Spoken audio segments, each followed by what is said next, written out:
Hello, everybody. Welcome on into the stream. Welcome back to baseball here on YouTube.com/AutosaurusRex. I'm Sean. 5 nights a week we're streaming MLB 11, the show, here on the channel. Thank you for joining me today, as it is a Sunday. Now, I did stream for... How long was that video? I streamed for 2 hours. Oh, God. 2.5 hours. I recorded another 2.5 hour video before that. So my vocals are a little bit weak today. Hopefully it's not too much of a problem, but might have a quiet episode. We have 4 games of baseball action for you today. We're going to start with the Giants and the Phillies. We're going to move to Kansas City to watch the Rays take on the Royals. The Cubs and the Astros and the Rockies and the Padres are going to wind us or round us out today in day number 14 of action for you. Oh, I didn't flip the thumbnail. Hold on, I got to flip a thumbnail real quick. Flipping a thumbnail. I got a super late start for some reason while I was trying to eat, but all right, Giants, Phillies. Hey, let's jump into it. Thanks everybody for joining. Thanks for hanging out. If you missed it, I did do a stream earlier this morning, or this afternoon, I should say. It was about, what was it, 2 to 4, something like that, where I dabbled in MLB The Show 25. I think I'm going to stick with that because I was having a frustratingly good time as usual in MLB The Show 25. I haven't won much in that game recently. But I think what's going to happen is I think I might ditch the game of the week from MLB 11 The Show and might just throw up MLB The Show 25. Because they're getting views, but they're not really doing that well. But if I can just make something that doesn't take that long, I got to download that other video, cut it a little bit because it's a little long in the front, and getting all the stuff taken care of took a little bit, but if I put that up twice a week, we can finish it by the end of the year, the regular season, and then we can kind of go from there. And it's all that good stuff. But we'll figure it out. But let's welcome you into Philly. The Philadelphia Phillies. They are off to a hot start. 9-2, 4-7. San Francisco Giants come into town to visit the Phillies. There's a couple of funky divisions. A couple of them are close. We can take a look at it because it has been a little bit. Are we getting any audio from this? There it is.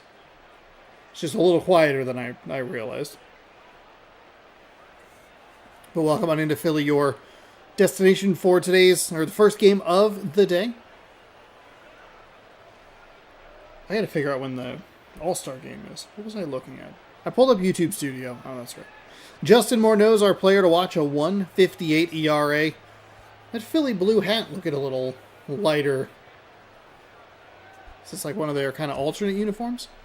Let's get you set for the San Francisco Giants starting lineup. Russell Martin, the catcher, followed by Ryan Zimmerman at third. Left fielder, Carl Crawford. Right fielder, Lou Montanez. Montanez? First baseman is Mitch Moreland. Center fielder, Nate McLouth. Second baseman, Mark Ellis. Shortstop, Edgar Renteria. Designated hitter, Chris D'Onofrio. One of the two. So let's do this. Let's go.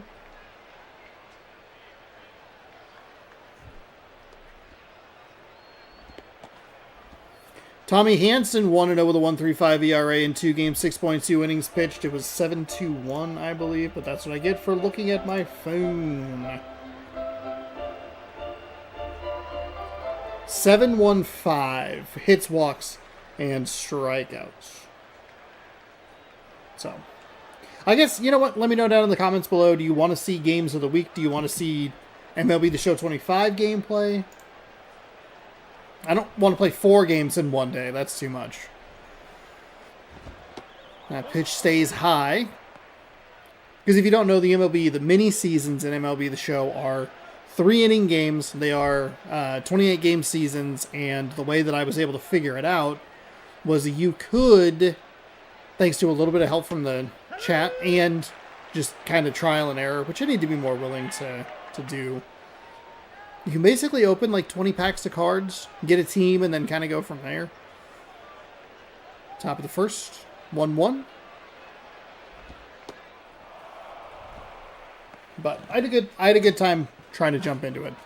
Just gotta see when that video gets processed, if I can download it and cut it.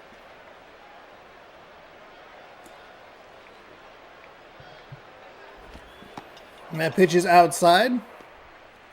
The one fear about the game of the week that I kind of just typically have is being a little too predictable. Of like, oh, the team that falls behind is going to come from behind. That pitch misses low and outside. It's going to be a walk to lead off. So it'll bring in Ryan Zimmerman.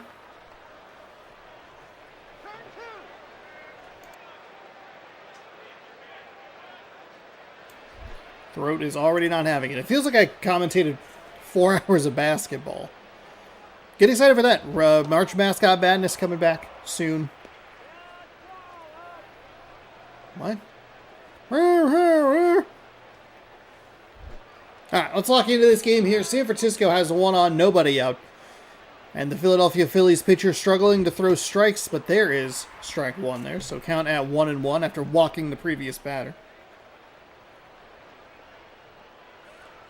Happy Sunday out there. Hopefully everyone's doing well. We had a birthday in the chat earlier, so happy birthday walk-off. Is this my gift to you? This game of baseball? Did I specifically make sure to put the San Francisco Giants in there? Yeah, I did. And I hope they win. I hope they win for you. 1-2 fouls that one off. That looked like a pretty hittable pitch, but also might have buckled those, just kind of frozen, buckled those knees a little bit. But does a good job to stay alive at the dish. That pitch is high. Good catch by the catcher. It's going to be 2-2.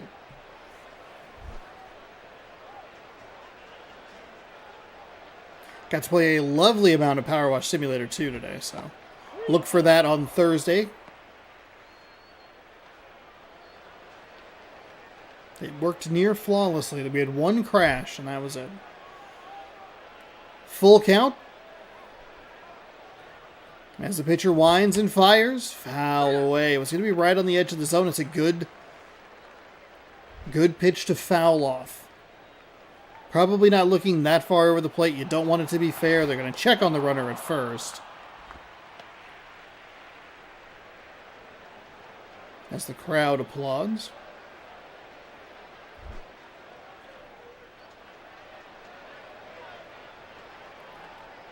Here comes the payoff pitch. It is swung on and missed. Went back to that similar side of the plate, that very outside edge. Gets that swing and miss. So a walk followed by kind of a long at-bat where he was ahead. 1-2. Brings in Carl Crawford.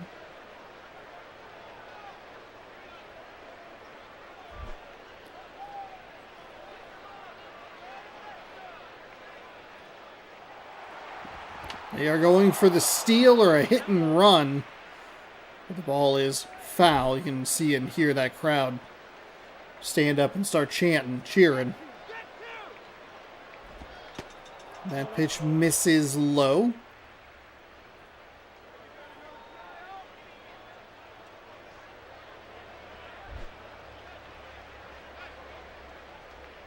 One and one out.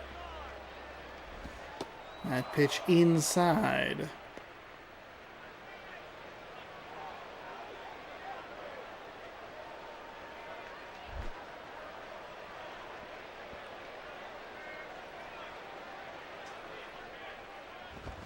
That is smashed out to right.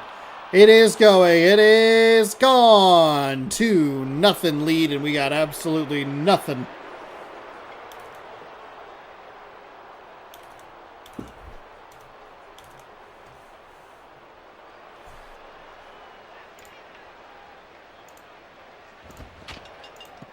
That one is rolled over to the first baseman. Steps on the bag, and that is an out. So, out number 2 and a quick at-bat following the 2-run home run.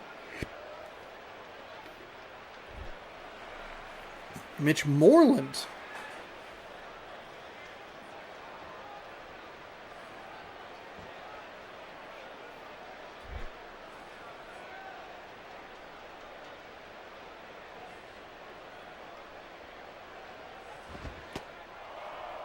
Takes a ball inside, 1-0. So a good start here for the San Francisco Giants. They work a walk. They punish the pitcher by getting a 2-run home run. Pretty good at bat, even though it ended in a strikeout.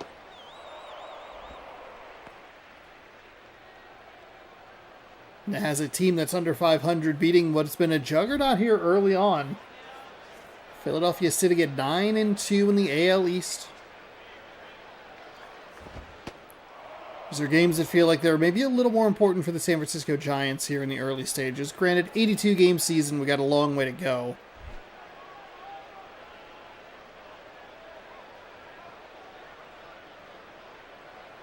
Here comes the 3-0, and a strike on the outside part of the plate. That zone, that portion of the zone is really tricky.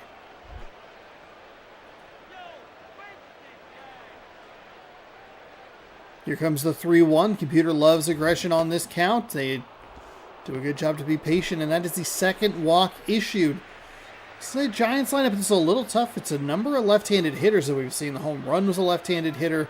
I think the 2 outs have been right-handed hitters.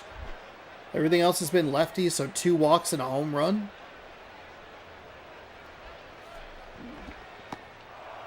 That's a great take. That pitch looked real tasty coming out of the pitcher's hand. And it's a good pitch by the pitcher because that was a harsh drop out of the zone. 1-0. That one misses that outside part. 2-0. It's weird to look at that 1-0 pitch, or that pitch, the 0-0 pitch, and go like, man, excellent pitch selection and a great job just looking at it. Everybody executed what they wanted to do. That is fouled away.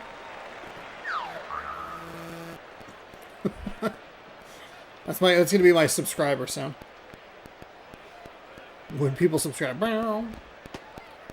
Actually, a funny, weird story my dad had. For some reason, he had bought this 3 CD collection of like Hanna-Barbera, like themes, and I don't even remember. It was just like a 3 CD collection, but it had an entire CD, an entire disc was just dedicated to sound effects. And now that I, use the internet and could put that to use, now I don't know. It's called Cartoon Classics. I don't even know.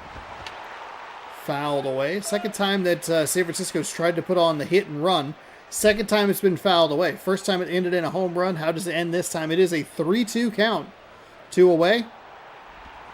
It is fouled again. Up the third base line. Cartoon Classics. Volume 1 CD. Fouled away. That was probably a walk. 3 CD set. Now you put him on the run again. He'll get to second safely. The shortstop bobbles it, and he's safe. He is safe at first.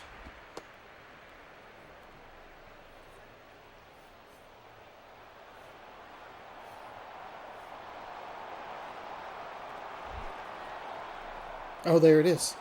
Cartoon Classics and Wacky Sounds. $40 on eBay. Holy moly.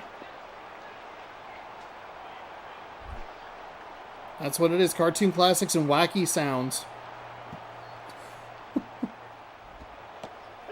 So what it's like, so it has the track list. So it's like main titles. Main titles. Answering machine messages for some reason. That one is popped to the second baseman. Second CD is titles and end scores. Track 63 is called Twangs. Twang. Twang. Huh. It's a Cartoon Network CD. 75 tracks. I don't know why I remember that. Shin-Soo Choo, the right fielder, leads off for the Philadelphia Phillies. Gregor Blanco was the designated hitter. Justin Morneau, the first baseman. Fred Lewis, the left fielder. Jorge Posada, the catcher. Andres Torres, the center fielder. Ronnie Belliard, the second baseman. Shortstop Romero Pena. Third baseman Brandon Inge. And that is your lineup in your Cartoon Classics catch-up. Starting pitcher Chris Carpenter, 0-2, 3 ERA in 6 innings, 2 games, 7 hits, 2 walks, 7 strikeouts. Got mail message. Fred Flintstone.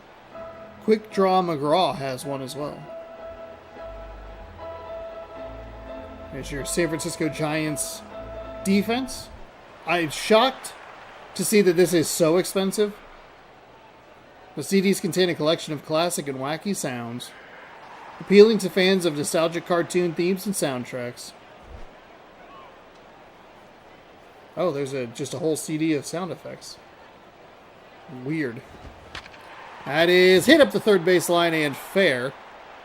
Who needs baseball when we can look at a CD that has safe at second?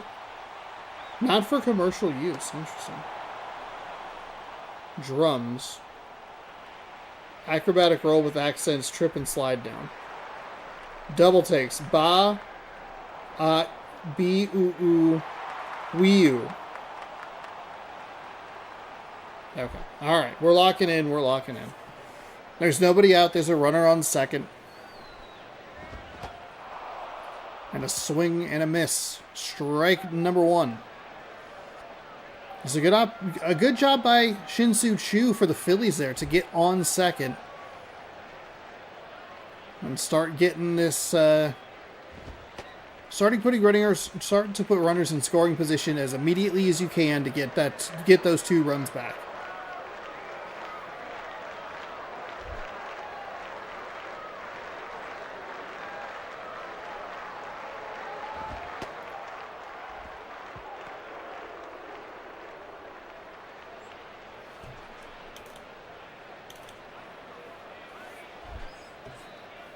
Two and 1. That is hit up the... Ooh, it's foul. That's a foul ball, which that feels like... It feels like we have seen that exact situation, ball and strike. Or ball and strike, excuse me, fair and foul. As we take a look at a strikeout here, it's kind of similar to how San Francisco started. Granted, it was a walk rather than a hit, but it was a strikeout and then a 2-run home run. That'll bring in Justin Morneau with 1 gone and 1 on.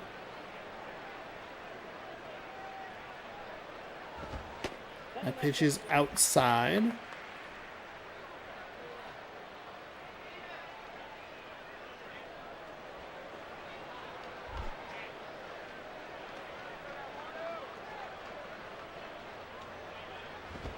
That is foul up the third base line.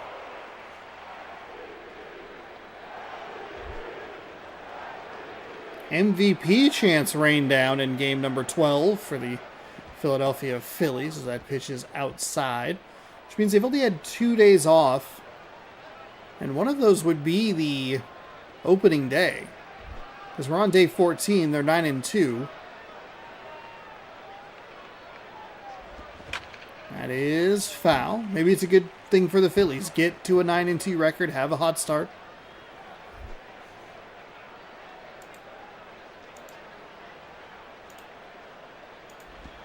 That pitch is smoked out to left. The left fielder is chasing. It is gone. A 2-run home run to the opposite field. As we watch the bell ring and Fred Lewis step in, and we have very similar starts for these teams. They put the leadoff at bat on, and the third batter of the inning, a left-handed hitter, hits a home run. It is 2-2.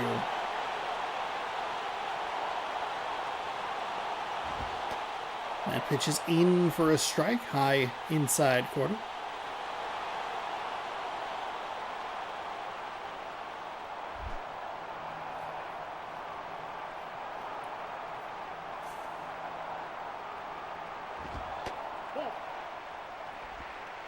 Ball inside. Trying to go to the same spot, but missed.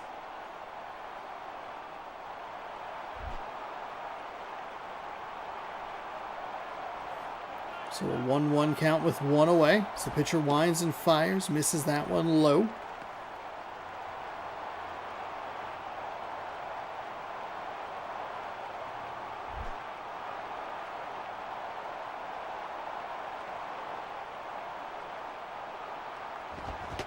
Swung on and missed. Strike.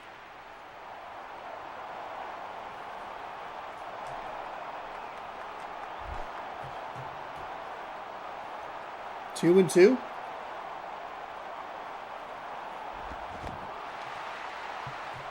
Thought about swinging, but did not go. This would be the difference in the at-bats between the Phillies and the Giants. The Giants was a one pitch over the top at bat, like just into the ground. This is a long, drawn-out at bat, 3 and 2.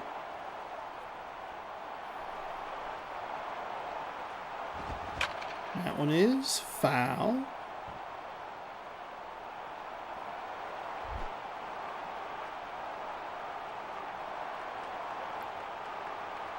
Here's the payoff pitch. Smashed, and it is foul. Oh, so close to being back-to-back jacks, but unfortunately it just drifted foul. Swung on and missed for strike three. That's been there. Been there. Jorge Posada with a .500 average, a couple of home runs, 4 RBI. And 2 away for the Phillies here in the bottom of the first. Good job to strike back.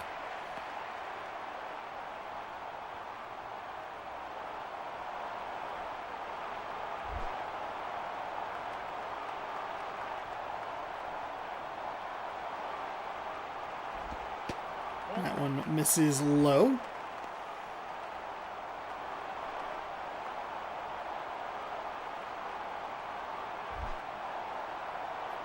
Two and 0. 2 away. Pitcher winds and fires. That one is hit to the second baseman. Sliding stop, but gets off the glove. Or bounces off the glove, excuse me.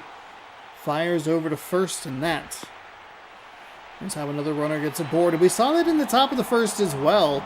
San Francisco hit a ball right to the shortstop. It was a hit and run situation, so there was no play at second. The play went to first, but the bobble of the defender and the speed of the runner made sure that it was, or made for a safe at first play.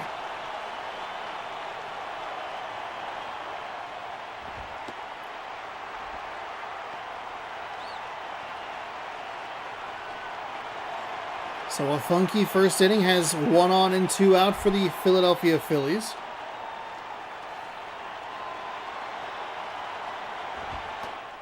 That pitch is in for a strike. Not at all where the catcher wanted it, but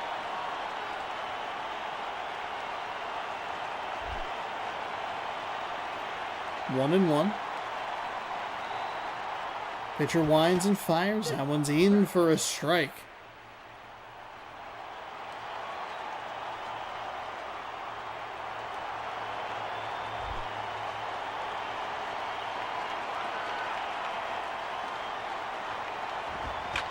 That one will be popped out to left. Left fielder with a good beat on it.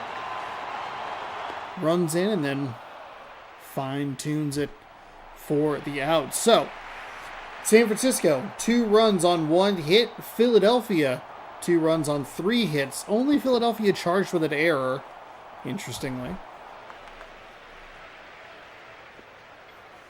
But Edgar Renteria will be the leadoff bat for the Giants.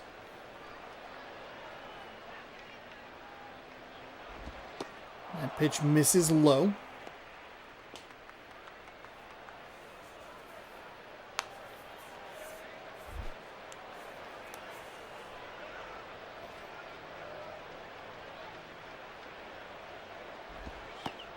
That pitch is outside.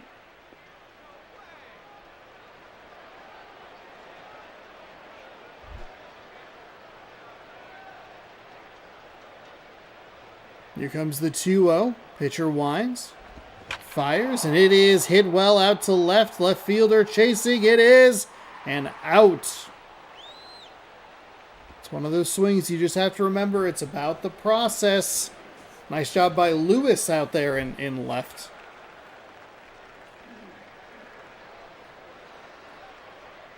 D'Onofrio?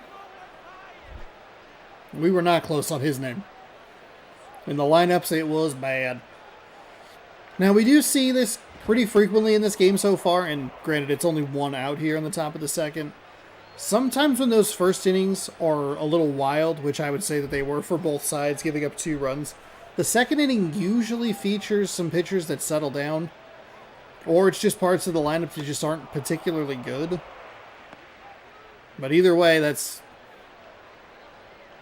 that means it's not as exciting or run heavy as you might think it's going to be. Because you look at it and you go, oh my gosh, you give it up 2 runs in the first, the wheels are just going to come off. But no, it usually slows down a little bit. This one flies out to right. Shout out to that very 90s Let's Hear It signage out there. I actually really like that shade of blue for the Phillies. Russell Martin.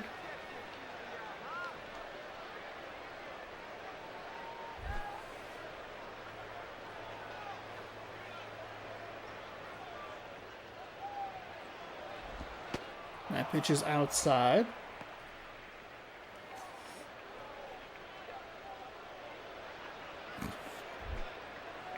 Oh, speaking of baseball news, big news regarding Emmanuel Clase. Let me see if I can pull it up here. Swung on and missed. That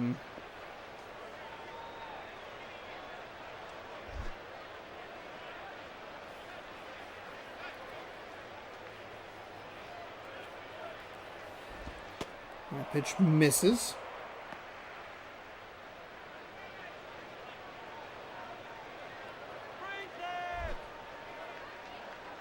Where is I see John Boy? I think it was injury. Okay. So indicted. Emmanuel Clase and Luis Ortiz have been indicted on charges related to a scheme to rig bets on pitches thrown in MLB games. Hey, how's it going? That pitch misses for a walk. I believe that's the 3rd of the game. Oh, thank you. I appreciate that. So, where was the other post of it? There was something about, maybe it was JM Baseball.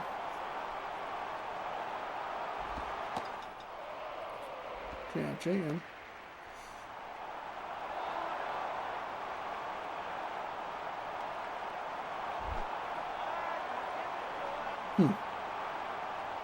There was something about, it's very serious what is happening with those guys. It could be like 65 years in prison or something for them if they're convicted. So, like, they got paid $7,000 to fix specific pitches or something, and it's just like, what are you doing? Anyway, it's been an interesting story to follow. 2-1. 1 on, 2 away here. That is lined out to left field. We'll see how aggressive they are. Obviously, they'll go first to third, but will they try to send him around? They will not. So it'll be a double that puts runners in scoring position. He definitely didn't have the speed. The runner didn't have the speed, and the ball got out quick. And that combines for 2 runners in scoring position. But it brings up Carl Crawford, who's 1 for 1 with a 2-run home run already today.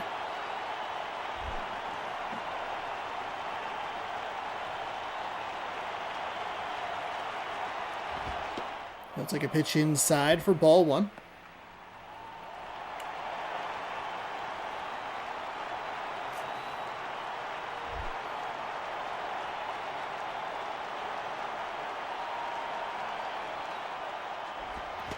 Ooh, enticed him with a swing there. He was like Carl Crawford. Crawford was not going to do anything with that pitch. That was going to be a jam shot and maybe a broken bat, but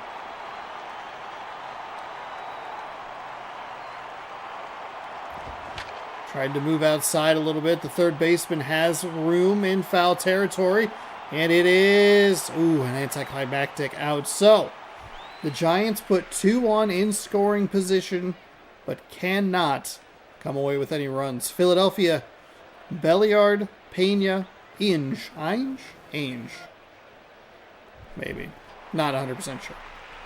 We'll get the pronunciation in our earbuds or headphones here in a minute.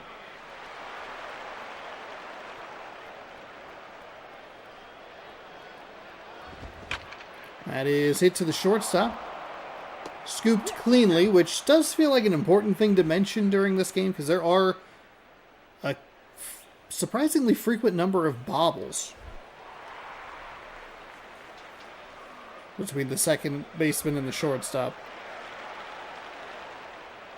We know Pena. We know how to pronounce his name.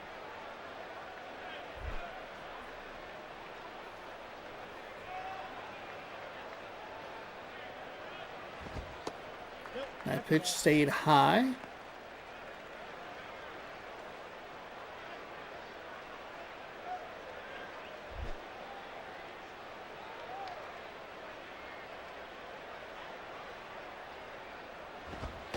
That one stays high as well. So 2-0 to the lefty for the Phillies.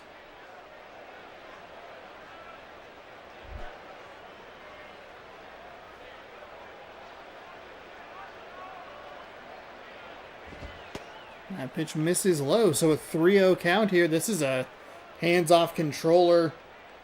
Let it go. 3-0 count.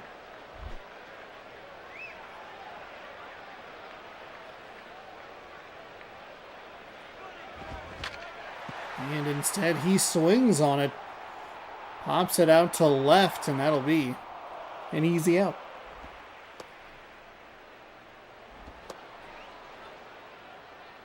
No, not to, out to Crawford, who was out number 3 for San Francisco.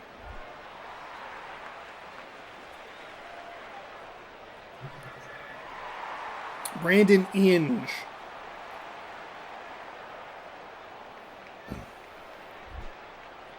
The people need to know. What are you talking about?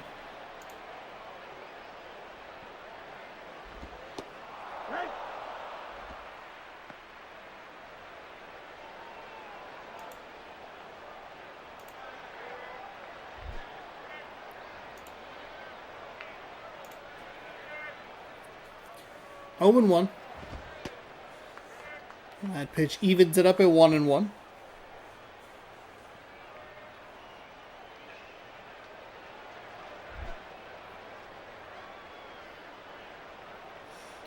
What are you talking about?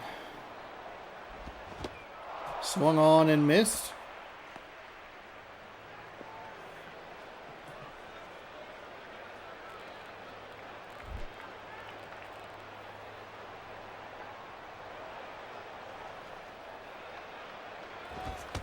Oh, got him in the side. So that'll put a runner on for Shin-Soo Choo, who already has a double in today's game. A 364 average. Looking good early. And he did score a run on the 2-run blast.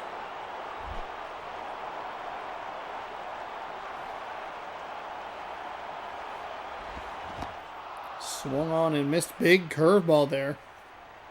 Much like a pitch that we saw earlier from Philadelphia to San Francisco. Kind of like that, I like that execution by the pitcher. Not so much the batter. Ooh, boy. He gambled and kind of lost on that one, but it does just advance station to station.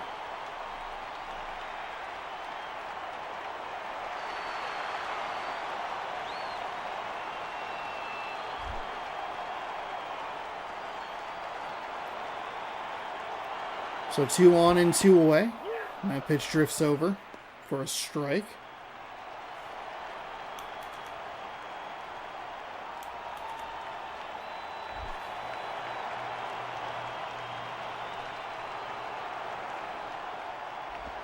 0-1 is going to get into left field, and that is going to score a run. We'll see how aggressive they are. They are going to hold him at third, and much like the two-out double for San Francisco, it puts two runners in scoring position. So Philadelphia now with 3 unanswered runs.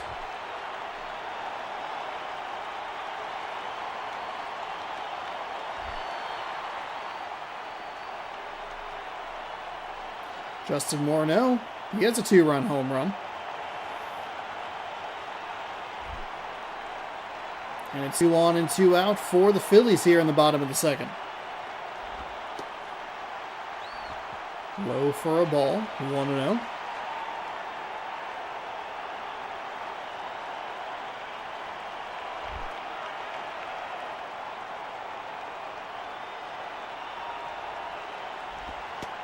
One's outside.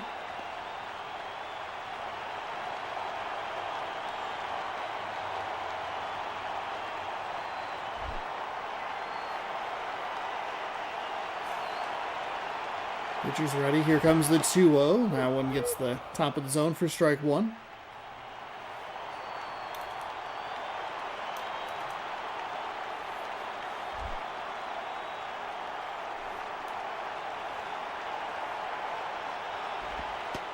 That one hits the bottom. This game holds up. Can't believe it's been almost 15 years. I agree on both counts. There's something about kind of like the O. That's right up the middle. That is going to be a 2-run scoring single. There's something about like the 04 to like 20 kind of 13 era-ish of sports games that really do hold up better than a lot of the more recent stuff. And I don't think that it's just nostalgia, because I think a lot of people go, well, it just reminds you of your childhood or whatever. And it's like, well, yes, it does, but also at the same time, oh, thank you so much. At the same time, there's just something about the gameplay that feels good.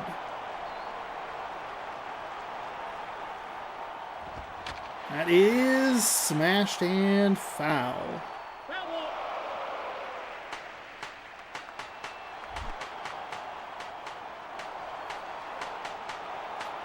So 0-2 big. Of course, I said at the top of the inning, we see shutdown innings a lot of the times after they give up runs in the first. And here's the San Francisco Giants kind of crumbling to the mighty Philadelphia Phillies. 1-2.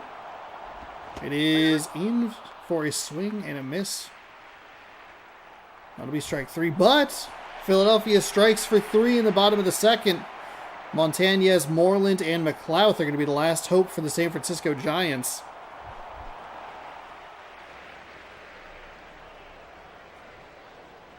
Pre-microtransaction and game patches, they had to be complete when released. I believe that factors in as well. That's a great point. It's a great point. That's fouled away. I think it helps too when you're in such a good groove and rhythm with the style of game that you're working on. Like, it's just kind of more... It doesn't feel like you need to reinvent the wheel every single year. You just need to make some tweaks. Like, you go from like Madden 2004 to Madden 2005, and you're like, okay, well, we need to make the defense feel a little bit better. Cool. Not like, oh, our game was broken.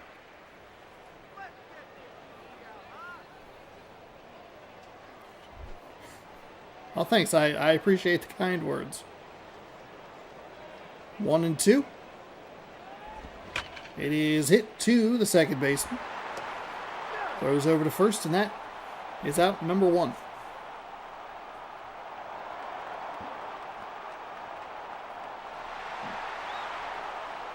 They are going to bring in a reliever, which we don't see a ton. 3 games, 1-0 record with 1.50 ERA. 6 innings pitched, 1 walk, 5 strikeouts. If you are new here, because it seems like there are a couple of new people have popped in, which I appreciate. Thank you so much. 3-inning games, random rosters. Rosters were fantasy drafted. I turned every single pitcher's stamina down to 0, and it didn't do a damn thing. So, ideally, we should see a lot more pitchers, but we don't, because the game kind of doesn't have the logic for it, but it's fine. So we might see kind of a rare save opportunity for the Phillies tonight.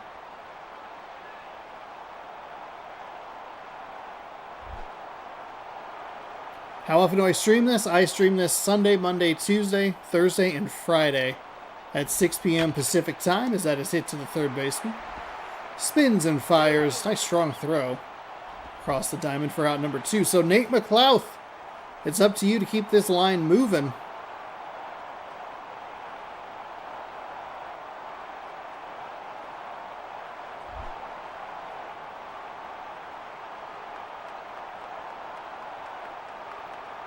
Readies and fires. That is, it's a nice pitch. Just kind of dropped just enough. The batter swung over the top of it, and it's 0-1.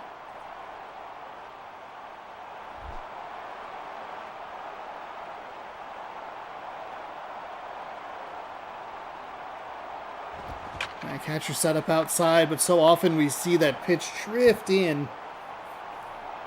Feels like it's a 50-50 thing where, like, ideally if you were playing this game, watching it from this angle, you'd go, I don't want to hit that, but then it just kind of wiggles in. Dropped a sub. Well, thank you so much. I appreciate it. If I didn't feel like my computer was going to explode, I'd try to have more going on, but we're working with the bare minimum here. If I ask it to do anything more, it might take off. But I do appreciate it. Giants down to their final strike. It is hit out to left center.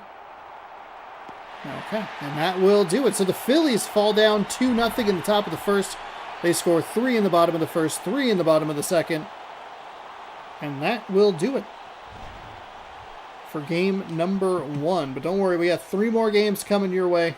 We're going to head to Kansas City next. Hold on, I got to find my notes. Yes. We're heading to Kansas City next. Astros. Houston. And then we'll head out to San Diego. Justin Morneau, your player of the game. All right, Justin Morneau beat the Giants single-handedly. 2 for 2, a home run, 4 RBI. Maybe walk him next time. Tommy Hanson goes to 2-0. Chris Carpenter falls to 0-3. Crawford with his second home run of the season. Morneau with his first of the season. And that will do it from Philadelphia.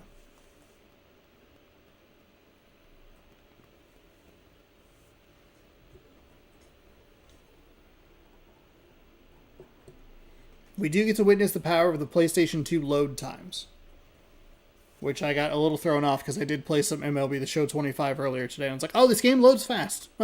Whoops. Forgot about that. Let's view today's games. Please don't sim to date, otherwise that throws everything off. And we will bop down to Kansas City. Hang on. Double checking real quick. Yes, Rays Royals. Adam Wainwright and Johan Santana, your pitching matchup today. Santana has a better win-loss record, but a higher ERA and fewer innings. Wainwright 0-2 with 5.2 innings, a 4.76 ERA.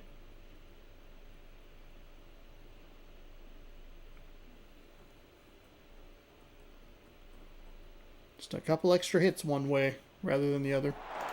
But welcome on into Kansas City while I adjust the thumbnail real quick. So 6-4 Tampa Bay Rays taking on the identically recorded 6-4 Kansas City Royals. I do actually like Kansas City's stadium.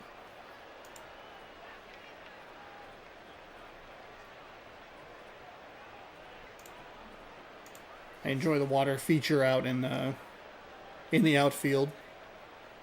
Hasn't been my favorite place to play necessarily because we have had some really weird and brutal games, but Mark Teixeira, our player to watch, 313 average with just 1 RBI on the season.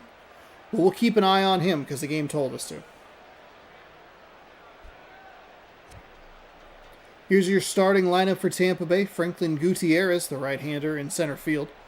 Kelly Johnson at second. Jason Worth over in right. Brad Hopp at first base. Left fielder David Murphy. Designated hitcher. He tells you who gets married. Mike Morse. Third baseman Chris Johnson. Carlos Ruiz behind the dish, and Jack Wilson at shortstop. We saw the pitching matchup, but it is Adam Wainwright for the Royals. 0-2 in 2 starts, 5.2 innings pitched. He has a 4.76 ERA, 7 hits, 2 walks, 7 strikeouts on the season for him.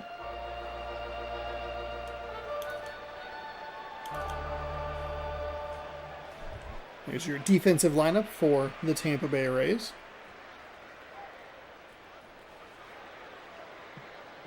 As Gutierrez steps in and gets us ready to get underway for game number 2. Wainwright nods his head and winds and fires. That pitch is in for a strike.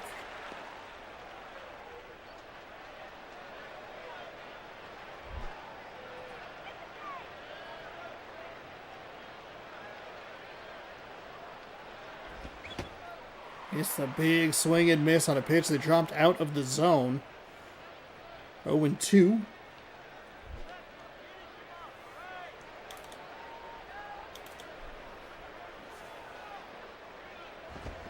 Wainwright gets him to go. It was really only one strike in there, and it was kind of, again, it's that weird pitch where the catcher sets up on the inside.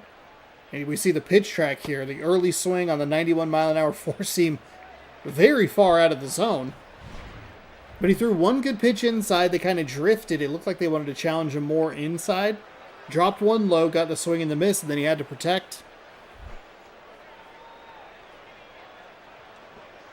That's a quick out number 1 for Tampa Bay. That one misses inside. Ball 1.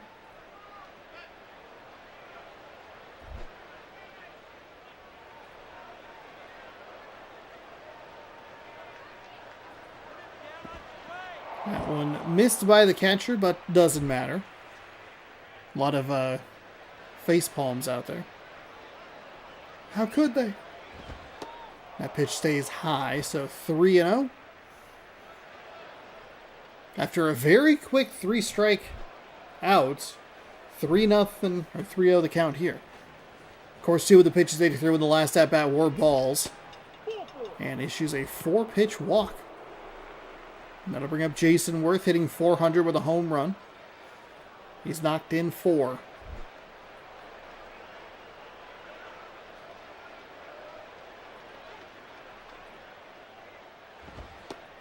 And stays inside. He's really only thrown 1 strike. Tampa Bay can stay nice and patient here.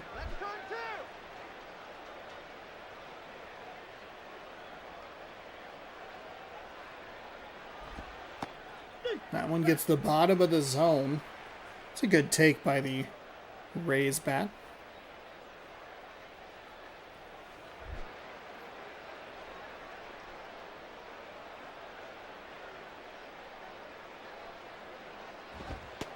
That one's in the corner. Strike. What was that? Strike 1? Strike 2. 1 and 2. I'm so used to this pitcher throwing balls, I don't know what's going on. 1 on, 1 out. Worth is not taking the bat off the shoulder. He's worked a 2-2 count with it.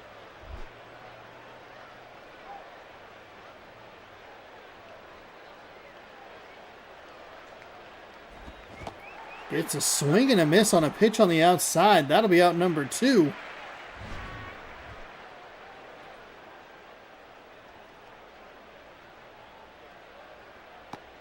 Really early on that pitch. That'll bring up Brad Hopp. Okay, it is Hopp. Okay. The lefty readies with 1 on. They're going to fire over to first to check on the runner. He gets back safe. Don't think we've seen a pickoff yet. We've done 13, well, 12 by 4 is 48 plus 149. I guess last game would have been number 50. Not that they're throwing over a ton, but we have not seen anybody get picked off. And that pitch stays wide, and it's a ball. It's a 1-0. I thought that's what the count was, but I've been wrong so often. That one misses low for ball 2.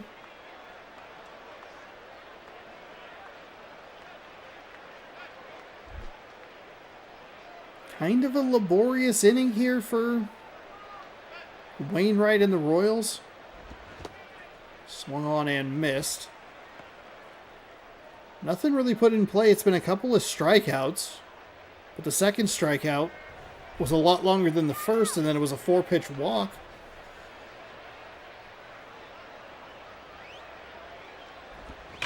That one's hit, but well foul.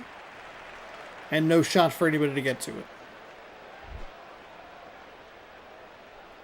2-2 with 2 away.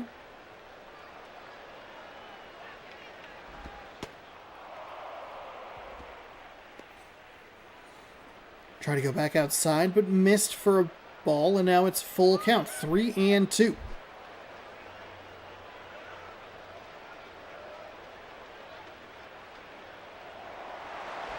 They put a runner in motion as that's fouled away to stay alive. And we'll get set for another payoff pitch.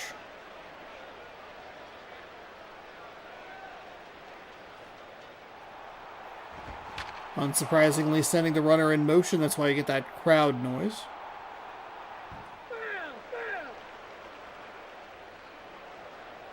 Payoff pitch number 3 coming our way.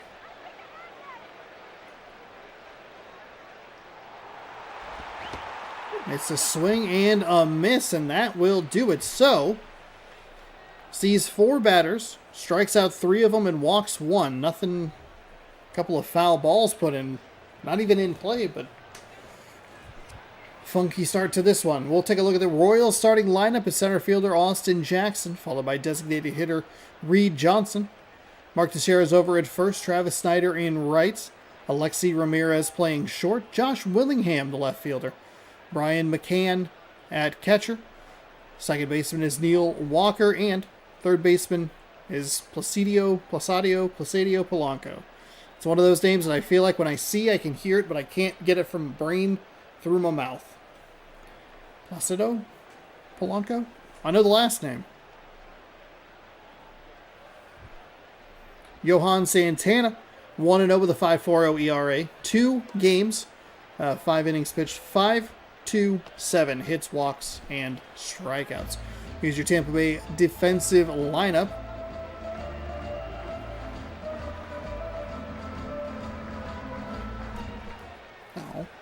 They cut the song off.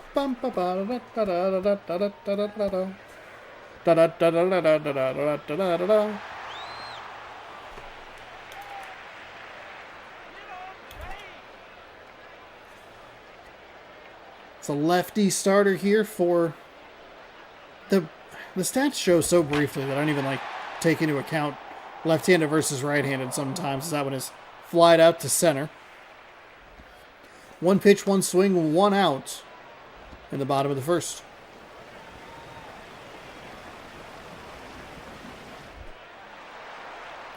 Reed Johnson. Be interesting to see how many at-bats he has, because he does have no average, but is he the traditional designated hitter with the everyday designated hitter, or is it because there's a lefty on the mound? Santana fires and misses that one low.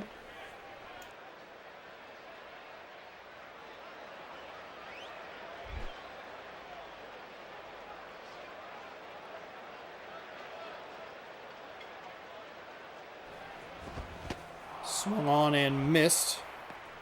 Now pitch on the outside part of the plate. 1-1.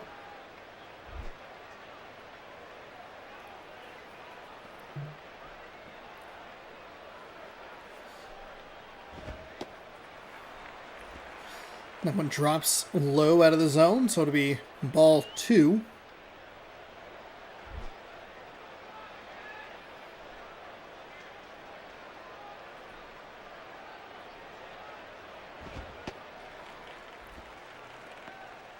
Good eye by the batter, who has worked it to a 3-1 count. His computer really likes to be aggressive here.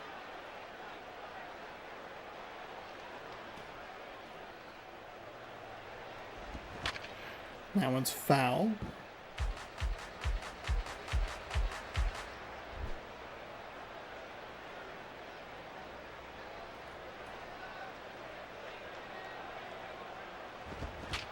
That one fouled away, jammed him up a bit.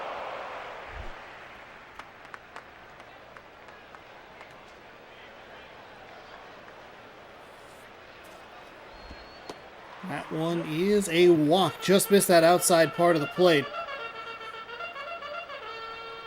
And that'll put the designated hitter, who has no average, on first. Mark Teixeira.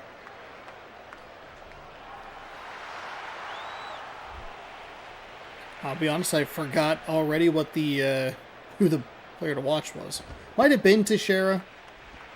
I think it's always a home player if there's somebody that they want to highlight. That could absolutely be incorrect, though. Pitcher is having a hard time finding the strike zone.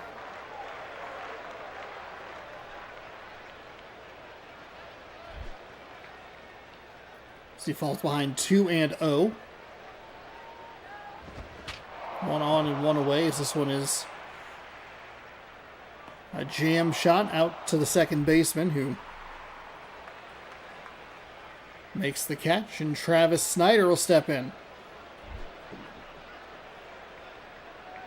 Pretty good looking at average, but he does have a lefty-lefty matchup. That pitch stays high and does not just clip that top of the zone.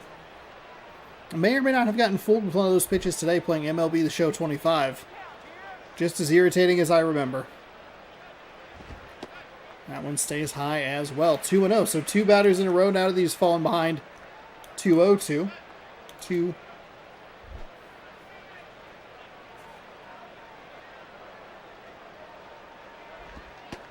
That one misses low. So 3-0.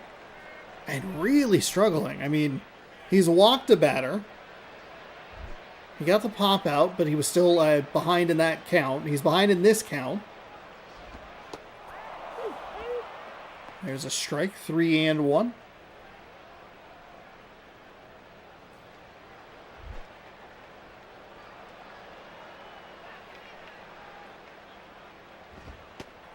That one gets the top of the zone for strike 2.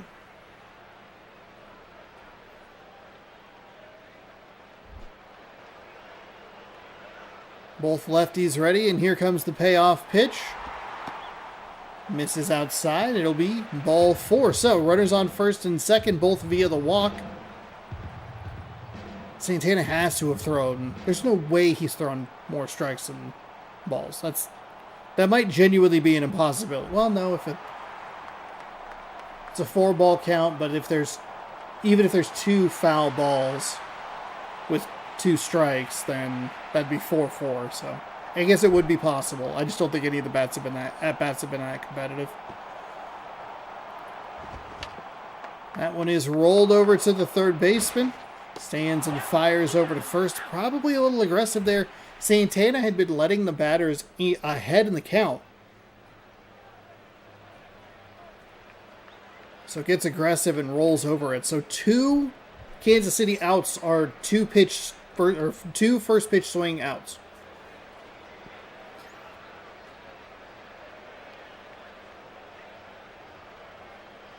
Then it was a jam shot. Otherwise, it was a couple of walks. Either way, we go to the top of the second. That gets the inside part of the zone, and that'll be 0-1.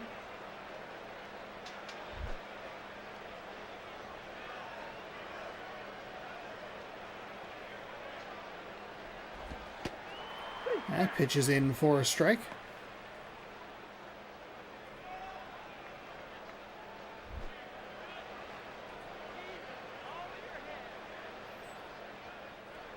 So Wainwright ahead quickly, 0-2. That one misses the outside part of the zone. 1-2.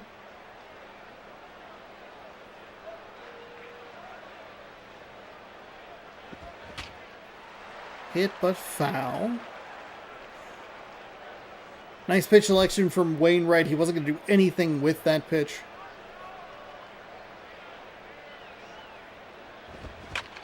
And this one is cracked out to right. The right fielder has his numbers turned to the pitcher. It's going to bounce over for an automatic double.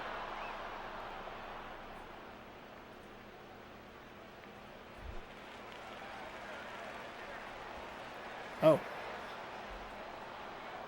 Morse. Okay. Mike Morse. I'm glad that I saw the name so I could remember. So I could remember to listen for it so that I can immediately forget it. And then next time Tampa Bay, we watch Tampa Bay, it's like, what was that name again? Morse. We're learning. Some of the names were getting better. Some of them were not, but we're at the very least we're trying. 0-1. Runner on second. Nobody out here for the Rays in the top of the second. That's a big old swing and a miss.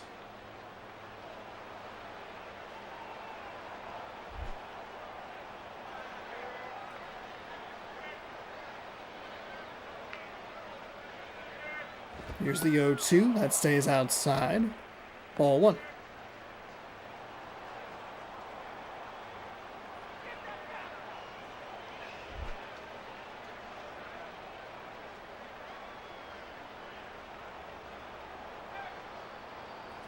Here comes the 1-2. It's a rolled over foul.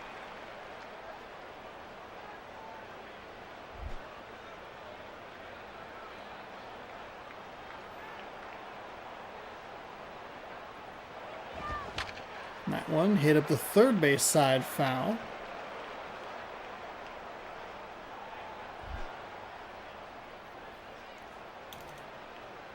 Looking for that pitch to get by him, but can't seem to find it.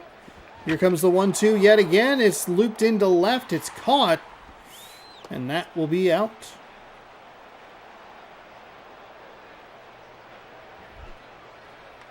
Had a couple of those hits playing MLB The Show 25 today. We're just like, just drop for the love of God, please. Stayed up just long enough. A runner too far off the bag at second. Obviously going to left, that's not going to be a hit and run situation. As the batter gets out of the way for ball one. So 1 on, 1 out.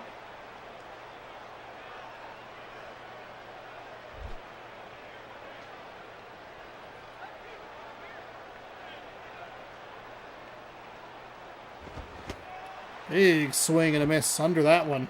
Strike one.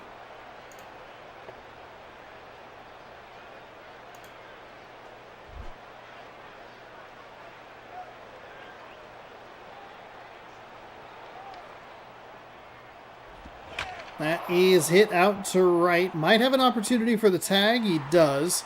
Right fielder fires in. Cut off and the throw very, very late.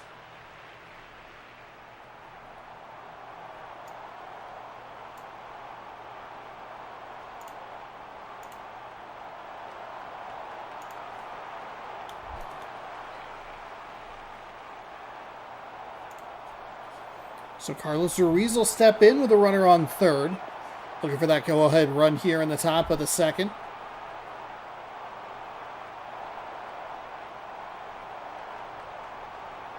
The righty winds and fires. That one, I caught a lot of the plate. That is not where you want that pitch, but it's still a strike, so I guess you can live to see another day with when the batter is taken.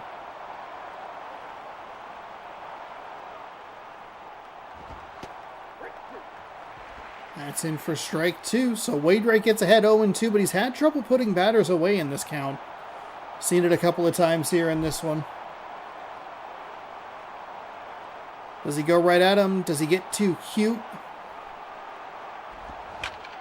He, I think, went right at him, but he gets burned because he was ready to swing. That'll be an RBI single with 2 away. It'll be 1-0 Rays.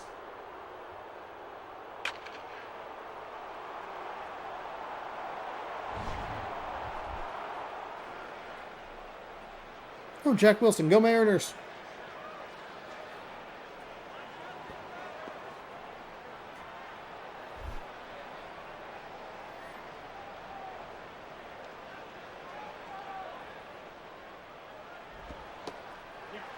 Gets that outside corner of the zone for an 0-1 count.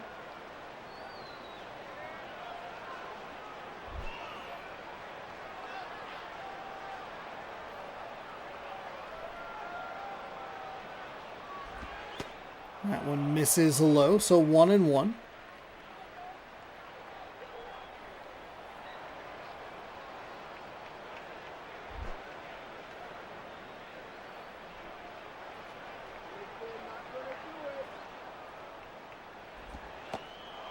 That one misses inside.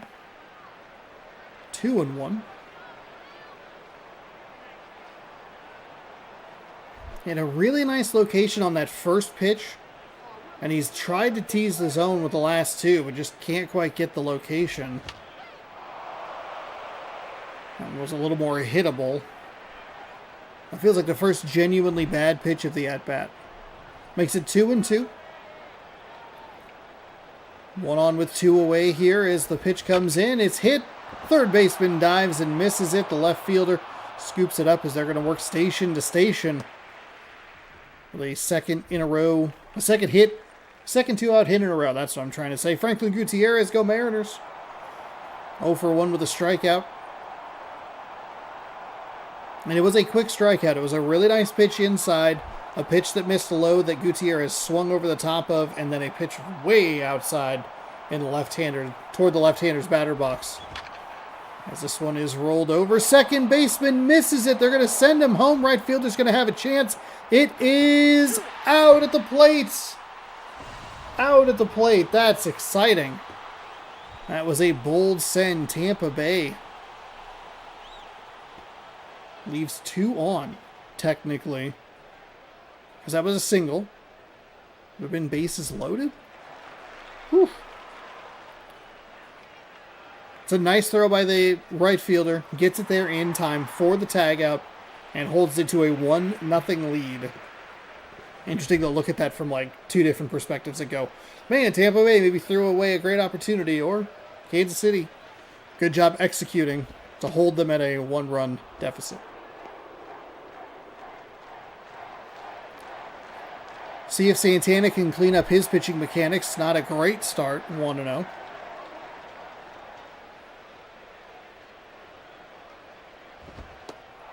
That one gets the high corner.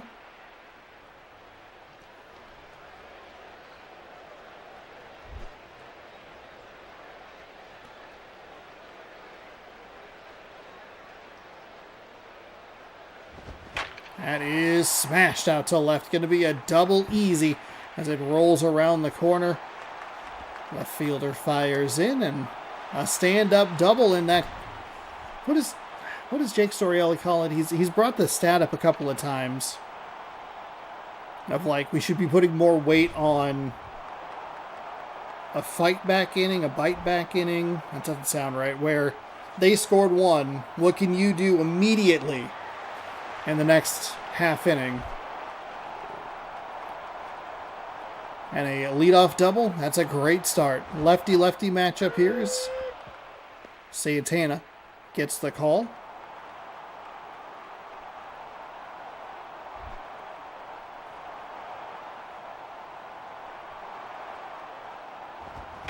Oh, and 1 as this one is smashed out to right center field. It is going. It is gone. It just kind of kept, it just sailed out. That was a tough one to tell where it was going to land, trying to keep an eye on the shadow. It was either going to be a 1-run double or a home run. 398 feet. And we got a 2-1 inning, or a 2-1 game, excuse me. Neil Walker, 167 average.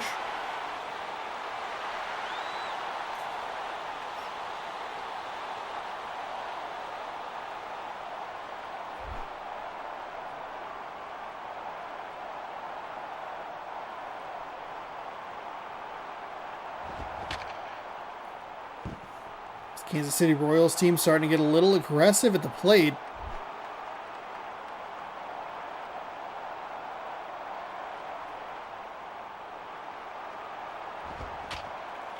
It's a couple of swings in a row. 0-2 with a couple foul balls. Good job by Kansas City to flip this, a one-run deficit, into a one-run lead. Nobody out still. That's foul ball number 3 for this batter.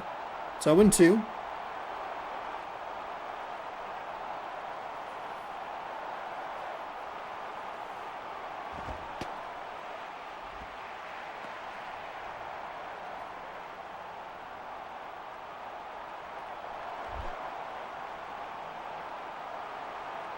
That pitch stays wide, 1-2. And gets the call on the outside corner. That is strike 3, sets him down. It's a nice pitch. I'm glad that we get this pitch tracker every once in a while. 83 mile an hour slider with a 6-inch break. Great pitch. That's out number 1. Placido Polanco.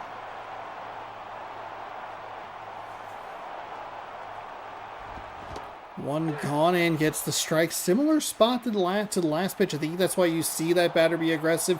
Doesn't need to be aggressive in an 0-0 count. That's another nice pitch from Santana to get the call. That one's fouled away.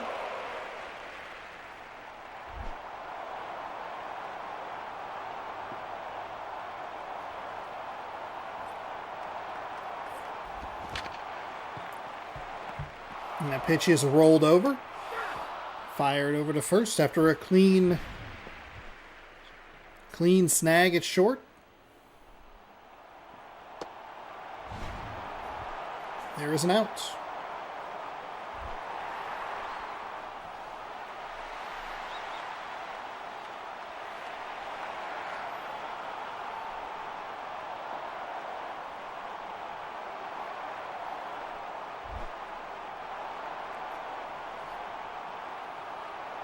Santana's done a nice job bouncing back. Gave up the 2-run home run, but he's gotten 2 outs in a row. Looking to keep this at a 1-run game. Makes that out at home look even worse for the Rays.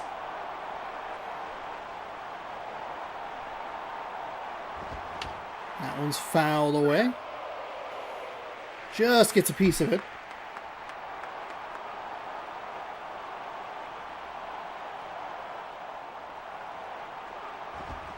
And, ooh, boy, Bates a funky swing and a diving grab out in left field. Retires the side. Johnson, Worth, and Hop coming up for Tampa Bay, the 2-3-4 hitters. Looking to keep Tampa Bay in this game, 2-1, heading to the top of the 3rd.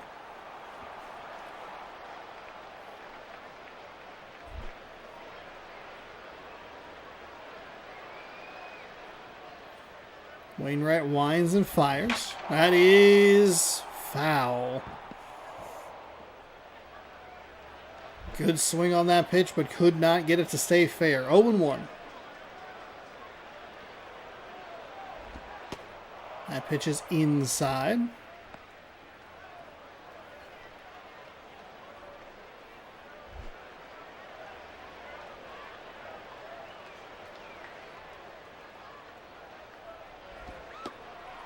Ooh. Might just be the angle of the camera, but that looked generous from our viewpoint. 1-2, top 3. Goes with the curveball, gets bitten by it. The shortstop tries to dive to stop it, but can't get a hold of it. Probably going to be a single either way.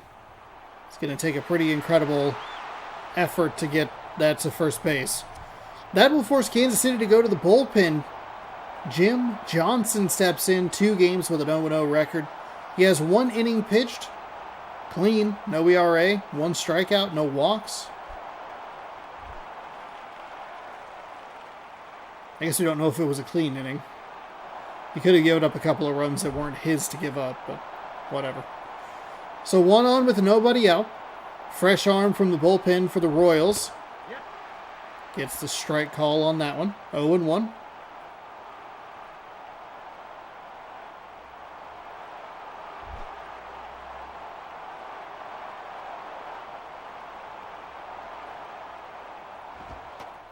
One's inside.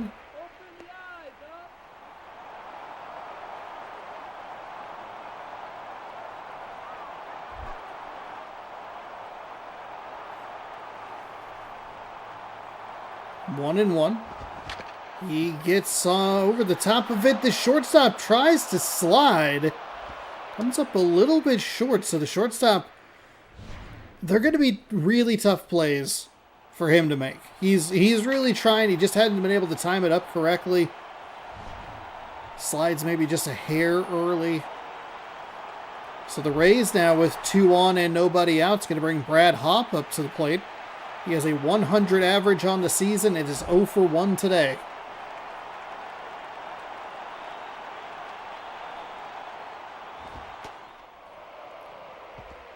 They don't get thrown out at home. They get a couple of singles. Could be 3-0, but instead it's 2-1.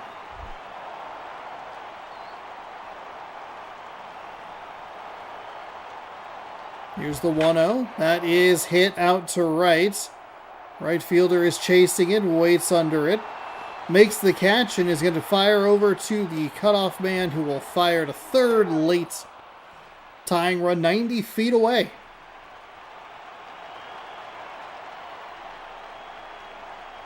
It's a nice throw in. David Murphy, 1 for 1 with a double. He has scored a run in this one.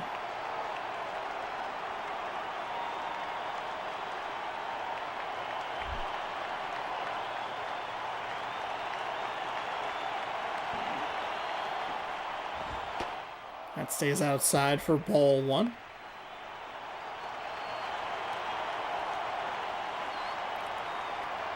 One pitch and a well-executed double play can get Kansas City a win.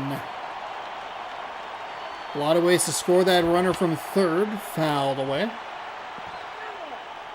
Pressure's really going to start to build for Kansas City if they only pick up 1 out at a time. That tends to be how those funk innings get started. That one is a bad pitch. Low. 2-1.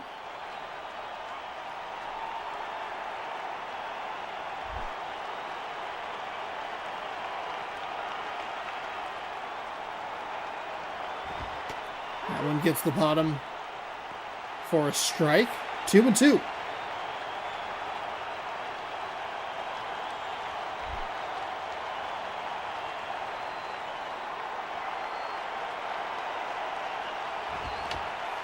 Fouled away to stay alive.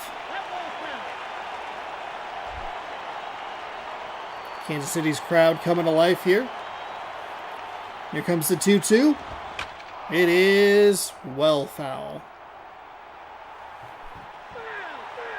Foul.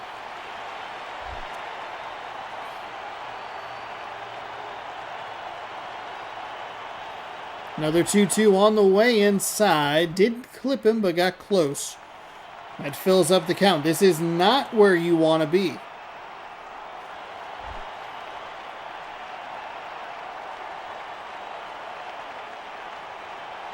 Here's the payoff pitch. It's hit to the shortstop. He bobbles it. It's going to allow the tying run to score.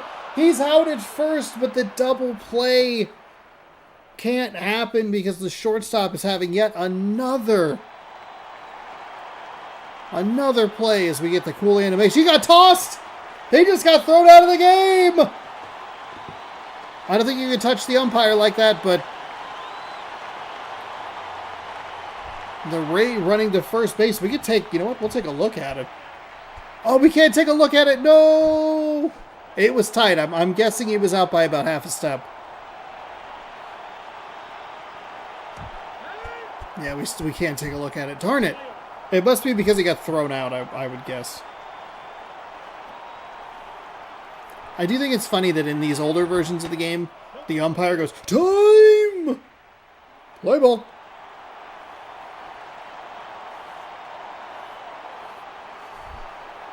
One and 0. 2 away. Tampa Bay has an opportunity to score the go-ahead run and flip this game back in their favor, but they can't get it. That is popped out to right. Shortstop for Kansas City has one of the more brutal innings you'll see. No errors charged. Johnson, Teixeira, and Snyder, the same at-bats. The 2-3-4 as Don Kelly comes into left field after the previous left fielder got thrown out. That's the second ejection we've seen in this game.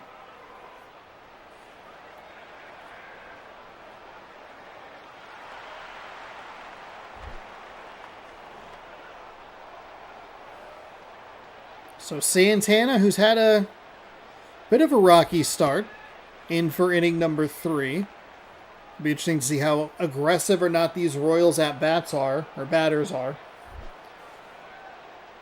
Passiveness definitely benefited them in the first inning. The aggressiveness was actually helpful. Happy birthday to you indeed. A walk-off, good to see you. Hope the rest of your workday was good.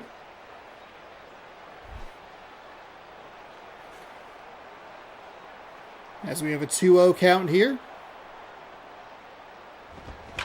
And that is out to right. Sounded better than it ended up being. And that'll be out in number 1. Laid on it and sliced it to the opposite side, or the opposite field. Mark Teixeira is 0 for 1. As he steps in with the 1 away.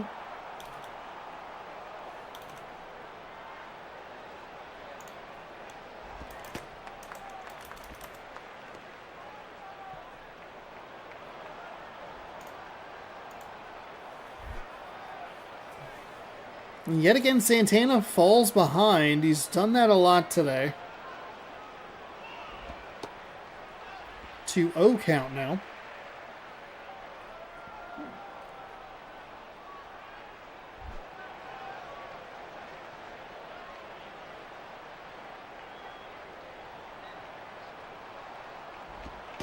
There he gets the strike, a little higher in the zone. Teixeira does the team thing, takes the strike. Now does he go to work?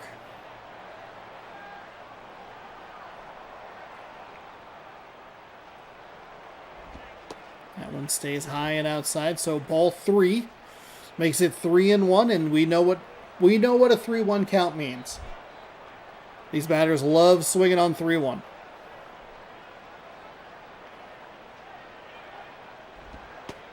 And works a walk, okay. So the Royals put the winning run on first base. Travis Snyder, who's worked a walk today, has a .455 average and 5 RBI. Don't know how fast Mark Teixeira is. And the lefty looks at ball 1, which is, this is the third batter of this inning for the Royals. Every single batter has fallen, or gotten ahead, I should say, 1-0.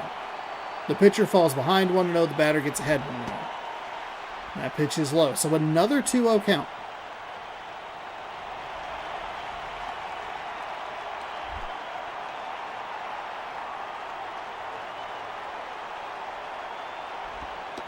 That one stays inside. Ball 3. Santana's going to put himself in a very dangerous position. I mean, this is a hands-off controller 3-0 count for me. And he works a walk. So Santana, who's easily thrown more balls than strikes. Like, it's... He has not had good command all day. He stays in the game. Alexi Ramirez just needs to put a little air under it. We don't know how fast Teixeira is.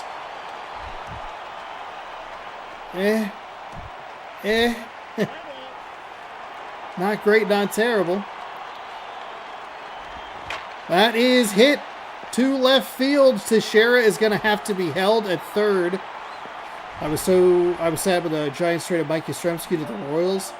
Seeing the Royals made me think about that. I forgot that he got traded to the Royals.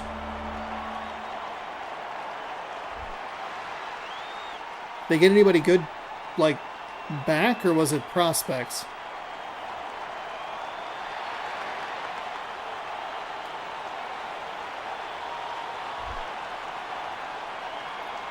So Santana has issued a couple of walks. I mean, a double play.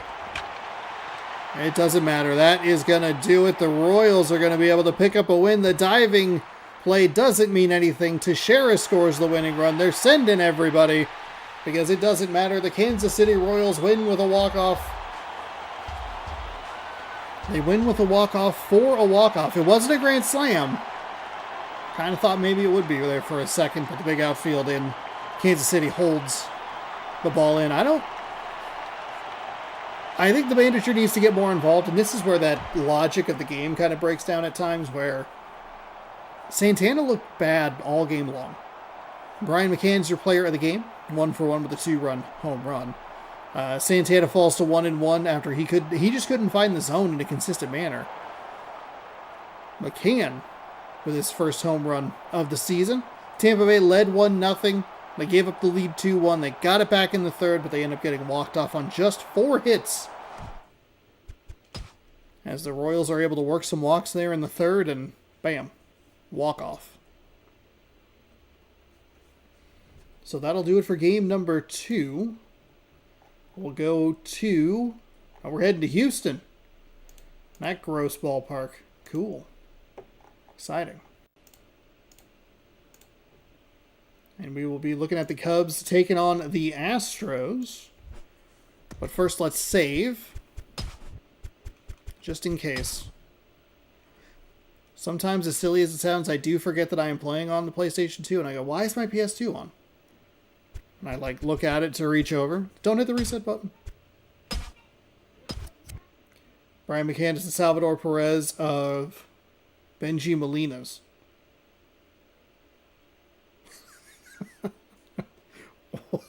What? I love Salvador Perez. I hope to get to go see him in Seattle this year. Him and Bobby Witt. It's going to probably be a pretty popular game, so I should try to get tickets ASAP. All right. You know what I forgot to do was get everybody caught up on the scores from around the league. The Pirates, they win and improve to 7-5, and that ties them with the Cardinals. 3-1 your final there. Orioles over the Red Sox, 2-1. The Blue Jays beat the Yankees 6-4. Cleveland all over Detroit 4-1. Marlins 1-0 win there. The Mets, they've improved to 4-8 after starting 0-6. They are 4-2 in their last 6 games. They beat the Nationals 6-3. The Phillies beat the Giants 5-2. And the Brewers beat the Reds 3-1. We watched that game, and we are going to head to... I understand what I meant. But sometimes that's all that matters. Cubs, Astros, yes. That's where we're going. Twins, White Sox, the only game happening between there. Here's a look at your AL West standings. I think, unfortunately for us, we're going to get that update a lot because we're technically controlling the Mariners. They do have a 2.5 game lead over the Rangers, who they are playing today and I believe tomorrow.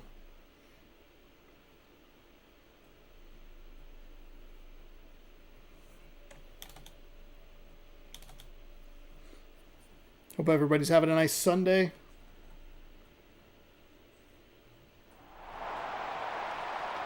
Oh, I was going to check that. Well, welcome on into Houston.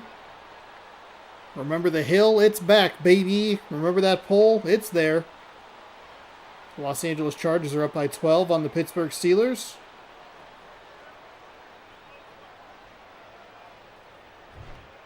3-7 Chicago.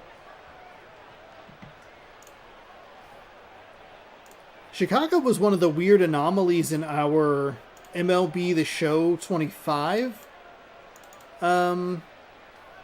season. Astros 7-4. Okay. Because they played really well. The Cubs played really well. It made the playoffs. And they were the Cubs were so bad they traded us Seiya Suzuki, which is wild. Absolutely wild.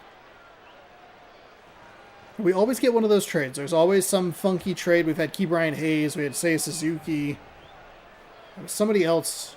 Jorge. I'll think of it.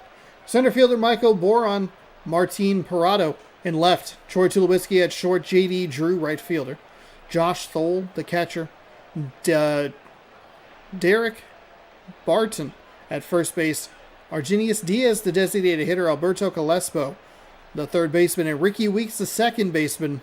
And I didn't say Calypso. Daniel Hudson, 2-0 with a 4.50 ERA in 2 starts. 6 innings with 3 hits, no walks, 5 strikeouts. That pole on a hill was crazy. What stadium builder nonsense idea was that? Yeah. It's a load-bearing pole. You better hope that no one's really strong and knocks it loose. Jorge Mateo is the name that I was trying to come up with.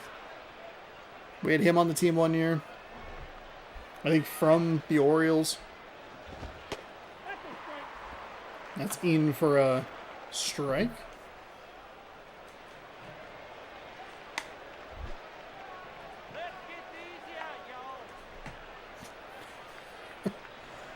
They definitely have different tinges on the voices for the various areas.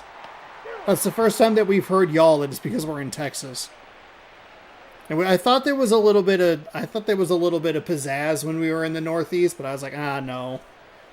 Nope. Just get that easy out there, y'all. We gotta make sure that that's an easy out for you.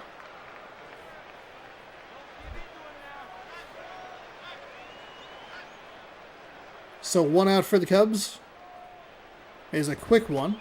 That one gets the bottom of the zone. Strike 1. Give them the heat, baby.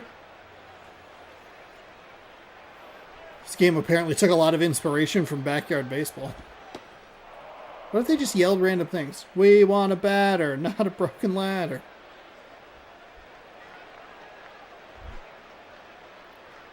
Top of the first, 1-1 with 1 out.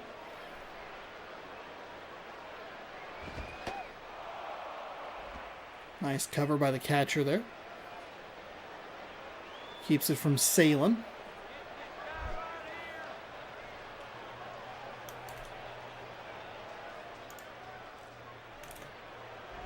Oops.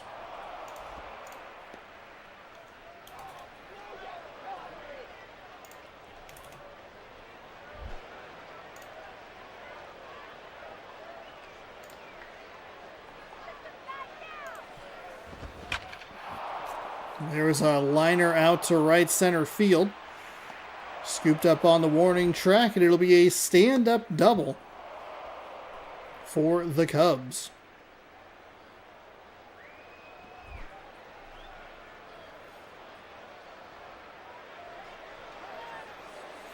Not only is it wild that that pole on a hill was there, but it's wild that it was there for so long. Like, no one thought, what if we just moved the outfield wall a little bit? Or if it was brought up, it was like, no, but it gives the stadium character. You see? Calespo in Spanish. The double L is pronounced like a Y. Calespo. Oh, okay. But what if it was Calypso, like from Twisted Metal?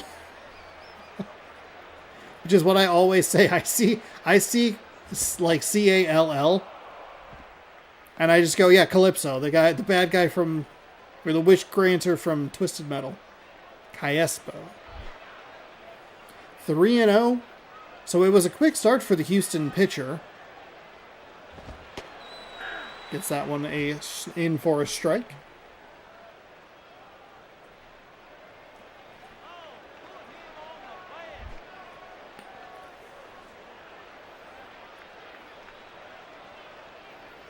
Three and 1.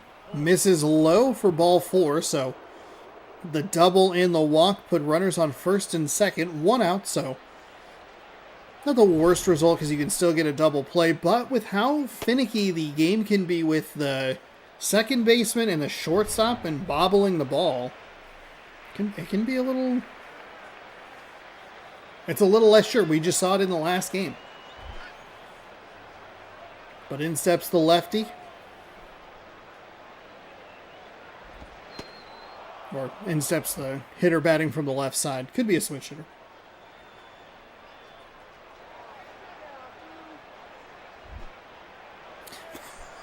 What?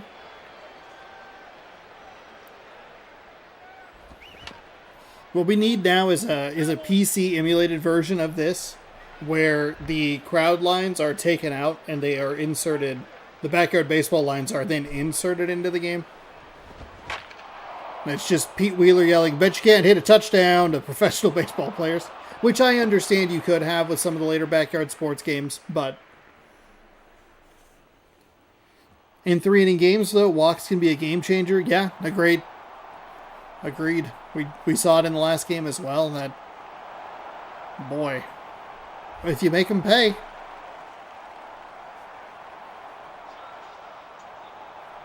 Josh Toller.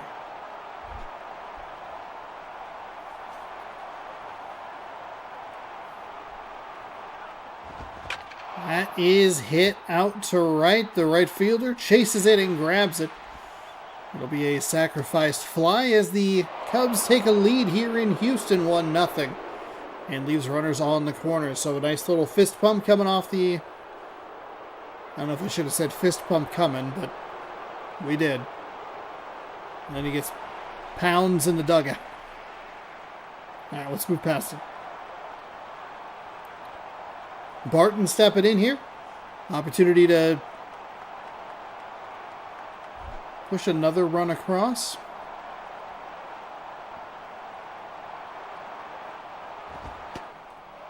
That pitch misses outside. Ball 1.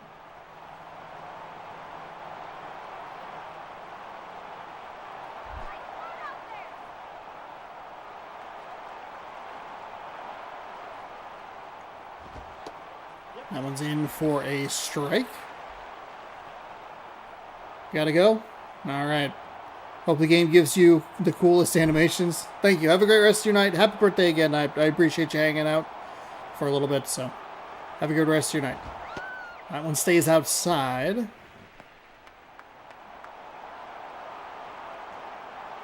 I love the... We're getting cool animations in the crowd.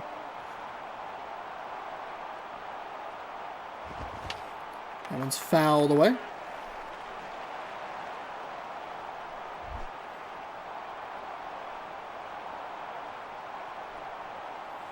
Two and two. 2 outs. 2 on. This one's going to be popped third base side. It's going to spin toward the pitcher's mound, and they will record out number 3. Chicago punishes them for the walk, and it's 1-0. Figgins, Butler, Holiday. There's a spoiler alert for who's coming up because I'm going to tell you. Sean Figgins, third baseman, switch hitter, will lead things off. Billy Butler is at first. Matt Holiday in left. Carlos Quinton in right. Buster Posey back behind the dish. Omar Infante at second. Marco Scudero at shortstop. Colby Rasmus out in center. And Pedro Feliz. Oh, Pedro Feliz Navidad? Designated hitter. Not in like a, in a fun way. Pedro can be Pedro Feliz Navidad from December 1st to December 25th. Doug Davis is 0-2 with a 1.80 ERA. Brutal in 2 games with 5 innings pitched. 4 hits, no walks, 4 strikeouts, I believe. And that's what I get for adding a little color into the commentary. I miss it. Yeah, 4.04. Almost like 5.05, the Arctic Monkeys song. It's a 7-hour flight or a 45-minute drive or whatever.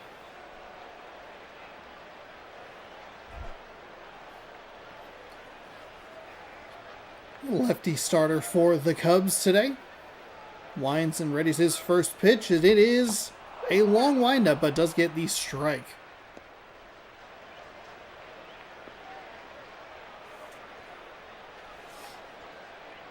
Switch hitting Figgins. It's going to be a tough lineup for this Cubs pitcher. Figgins is a switch hitter, and everybody else was right. There might be one true lefty in there. That's In for strike 2.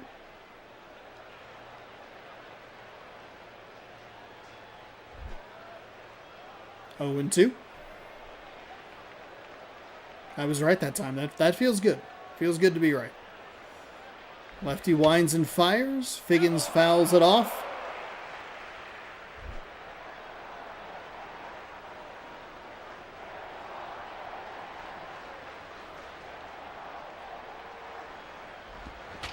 And he hits it up the first base line, but it goes foul. So Figgins doing a nice job, took 2 strikes and has battled to stay alive. And the pitcher for the Cubs has done a good job at throwing strikes, or at least competitive balls. That one's just a hair outside. Good eye from the batter, and it's 1 and 2.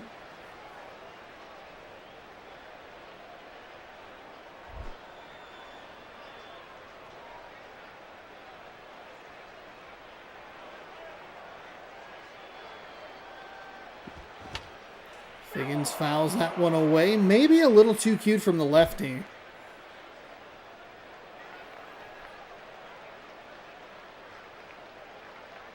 That one really stayed up there.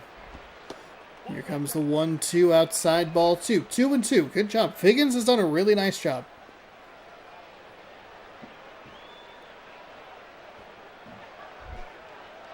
After he went down 0-2, he's taken 2 good pitches for balls, and he's fouled off at least 3 of them. And that one's going to be rolled over to the second baseman. Fires over to first for the outs. It's a great at-bat. He worked it back to 2-2, fouled off 3 pitches, rolled over, and with how inconsistent at times the shortstops and second baseman can be, it's like the very definition of put the ball in play and just see what happens. This game is giving it to us in spades. As the lefty winds and fires, that one misses. It was 2 good pitches by the lefty, too, that got him ahead 0-2, but had trouble putting him away.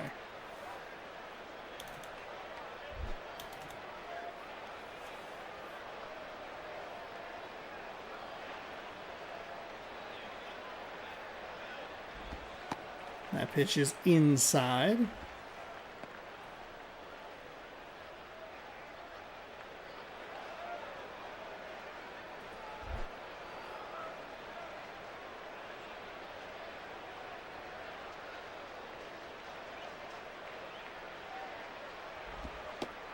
That one's in for a strike. Nice location. It's that high inside corner.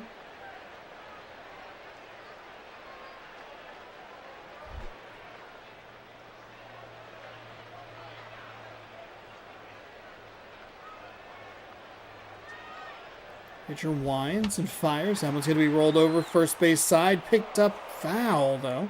I think that's when you'd like to see them be able to get in fair territory. He's not going to have... I mean, it's an easy force out. And it's hit right to the first baseman. Okay, so... Matt Holliday will step in here. 316. He's 316 batting average, 5th in the National League. Which is a fun note. I mean, we're so far back that the Houston Astros are playing in the National League Central.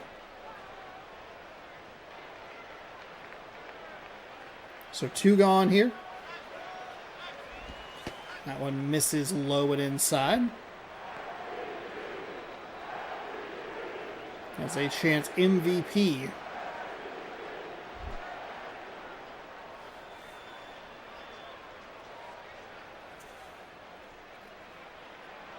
The lefty winds. He fires high.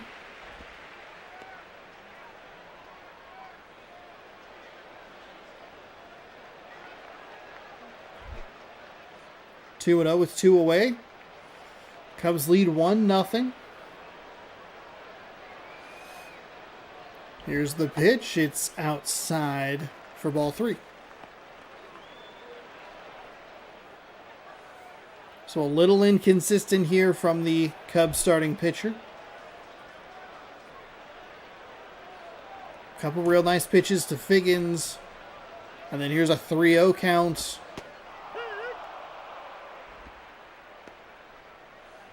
a 3-0 count where the pitches haven't really looked all that good. 3-1. See how aggressive the swing is. It is aggressive. That has been a count that the computer has loved. Oh boy, this is going to be close at second. The throw is in. He is out at second. It's a great turn by the second baseman to apply the tag. It's a single that he tries to stretch into a double. Tries to take advantage of that 3-1. I mean, it is the computer's, it is the CPU's favorite pitch, or favorite count.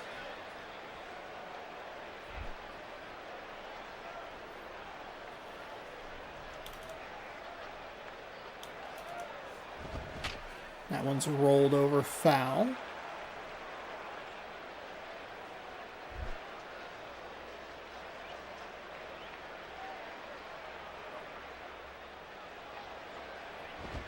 Here comes the 0-1 high. Ball one.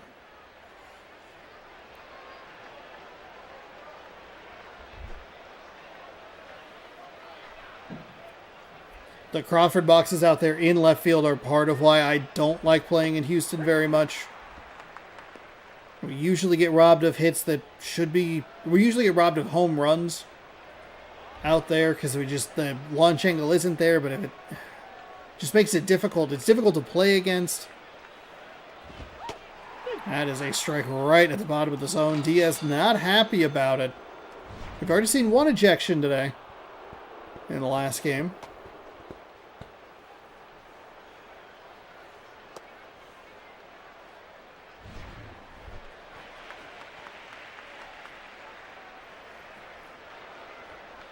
Here's our guy, Alberto Calespo. It's an 0-0 count because he's just stepped into the plate. Sean, what are you talking about? Are you doing all right? Falling apart? That's what happens when you record 5 hours worth of videos and then do another couple. Goodness gracious. 0-1. Hey, everybody, did you know that it's an 0-0 count when they step into the... Step into the batter's box?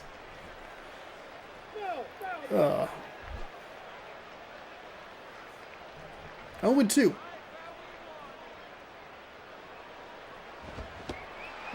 Nice swing. Or nice pitch, I should say.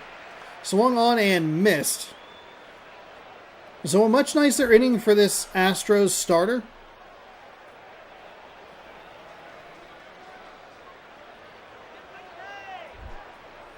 Cubs were able to get some good swings on the ball. They were able to work some walks. That is just past the sliding shortstop. This will be a single.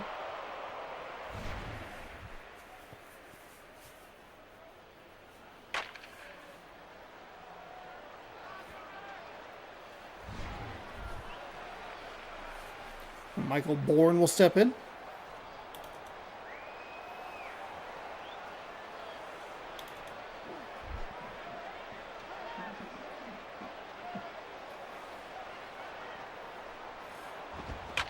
Two away, and they have a runner on first as that pitch is hit well, but foul. Way into the stands. The catcher just locked into the animation of like, can I have the ball, please?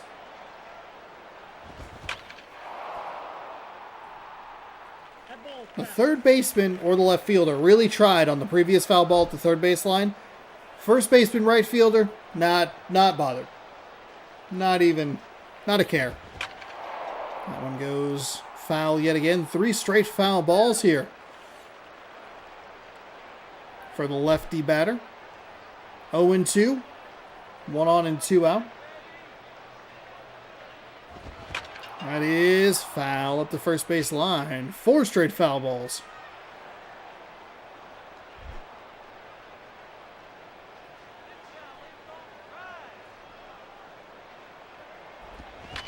That one's rolled over, so puts contact on 5 straight pitches, but ends up being an out. Cubs strand 1. It is still 1-0. The Astros will send up Quinton, Posey, and Infante.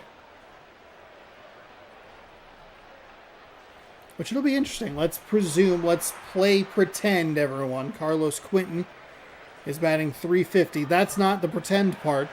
The pretend part is, let's say there's a runner on first, it's 2 outs. Let's play the what-if game.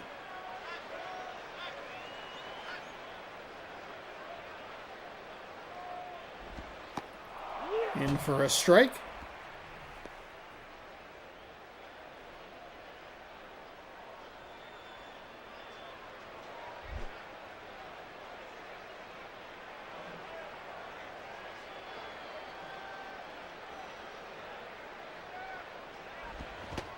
Big swing and a miss on that one.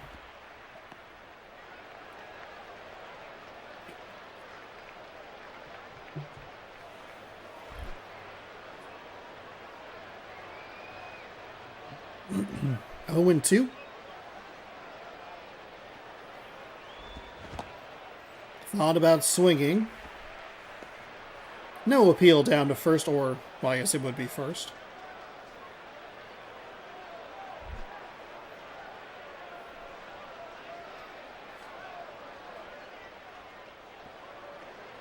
Here's the 1-2. It's rolled over to the third baseman, and it wouldn't have mattered, so that would have been out number 3 if with the runner running from first to second. Doesn't really... Now, there's no telling, obviously, that would go exactly how it did. Would the pitches be the same? Blah, blah, blah, blah, blah. You get it. But sometimes it's fun to just kind of theorize.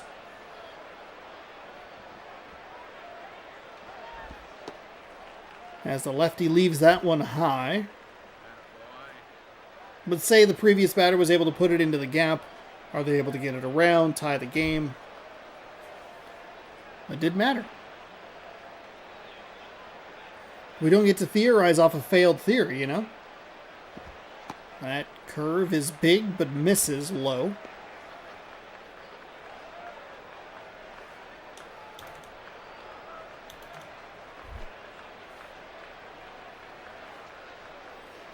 Two 0. One gone. Lefty winds and fires. That is hit well, but foul. Unfortunately, the camera angles kind of give it away, but sometimes it's fun to be dramatic.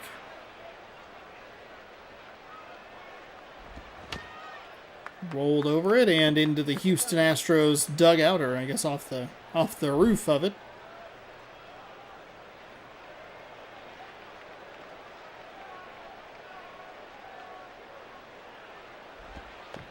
That one's blocked by the catcher.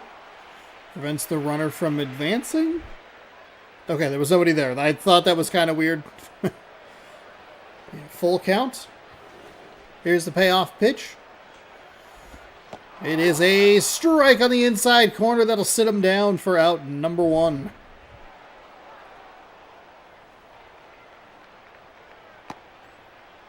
That looked low. That looked low. Omar Infante will step in. Couple RBI with a .286 average this season. It was out number 2, I apologize. I got so into playing pretend and being dramatic that I'd lost track of what's happening. That pitch is in for strike number 1.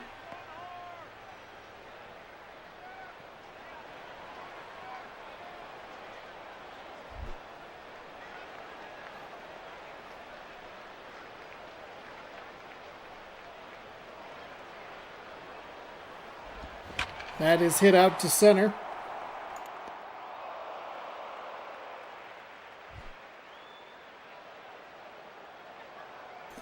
As my throat decided that was the time that it needed a cough.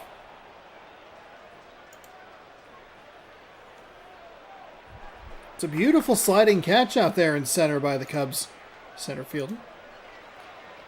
Martin Prado stepping in here to lead off the top of the third. That's in for a strike.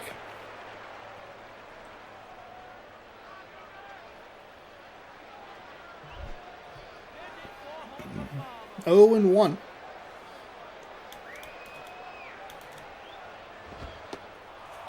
That pitch is in. Ball 1.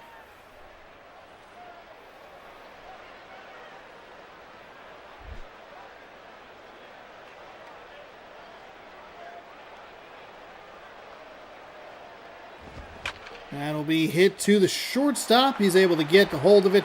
Fires over to first and out by a couple of steps. Not really sure why he threw up his arms like he wasn't. It was out. He was out by a full step.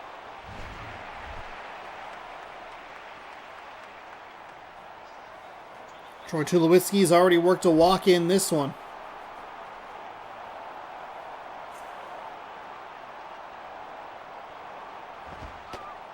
That's in for a strike. It's that inside corner.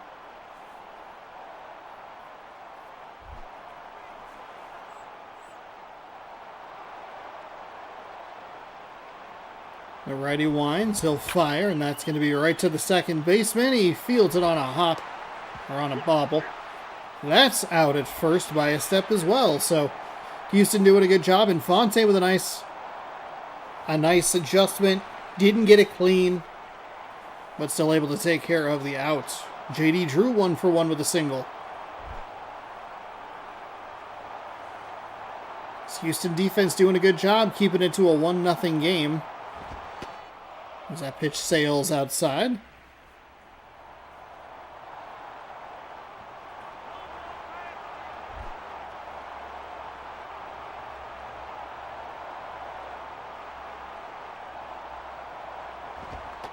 That one misses up.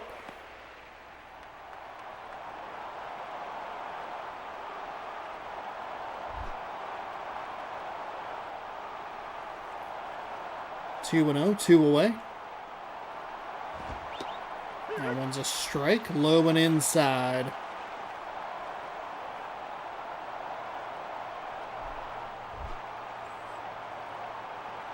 Two balls, one strike.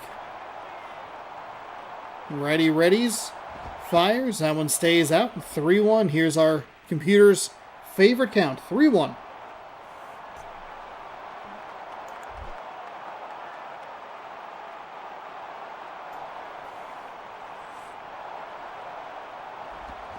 That is hit past the diving shortstop out to center field. That'll be a single, a 2-out single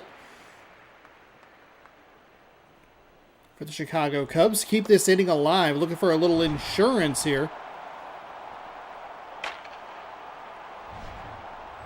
Put some good wood on it.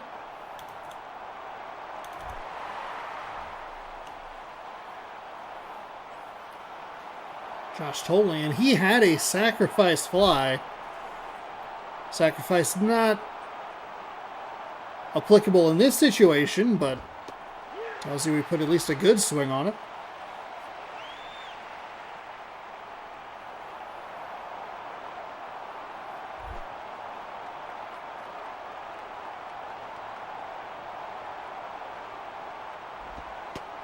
That's in the bottom of the zone for a strike.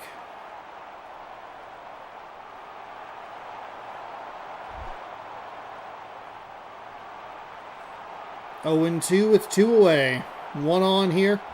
Bottom of the second, swings and misses under that one, and that will retire the side. So the Cubs put one runner on. Can't do anything with it. It was a 2-out single. Scutaro, Rasmus, and Felix. Or Feltz. Well, we'll learn in a moment. Scutaro coming in here.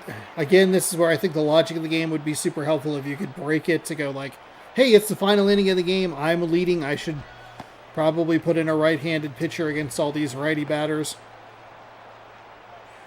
I don't even think that second half of the equation, though, really matters.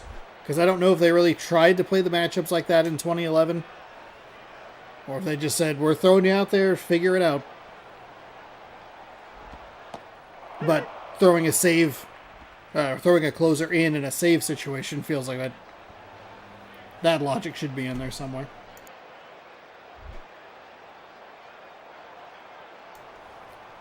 One and one. The lefty readies and fires. That is hit foul up the first base line. This game probably more important for Chicago than it is for Houston. I feel like the last time I said that, it jinxed the team that I said it was more important for. Cubs not getting off to a great start. The shortstop doesn't even really try. Houston will hold to a single there. I mean, I highly doubt he's going to get to it, but you'd like to see the effort.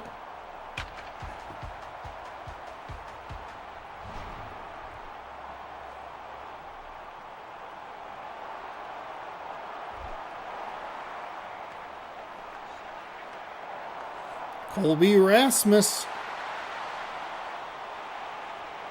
Shout out to that CRT TV in the Astros dugout.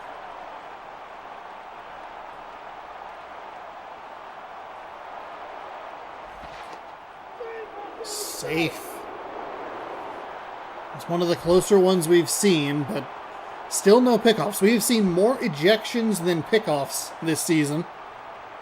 2-0 for those of you keeping track at home, including an ejection today in the previous game, the Rays and the Royals.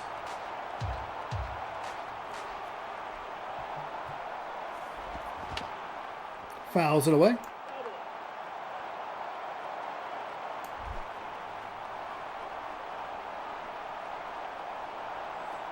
Oh, and 2. That one's high for a ball. 1-2.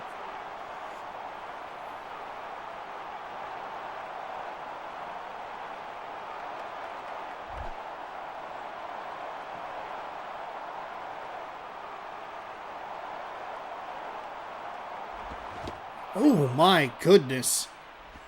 Big swing and a miss there on a pitch that jammed him inside. It is, you can faintly see the blue blinking above the left column at the very, very top. Oh my, that was an effective pitch sequence. It was an 86-mile-an-hour four-seam fastball, got him going very late on it.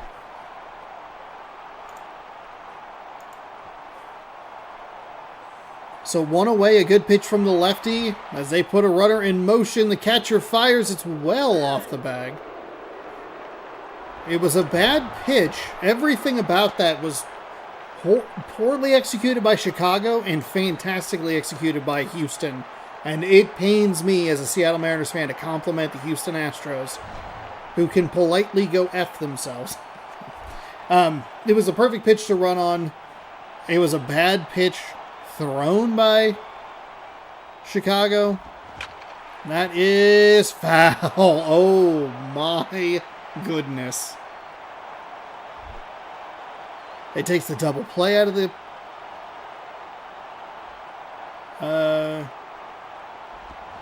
that's fouled away. It's just exciting. It was just a well-run stolen base play.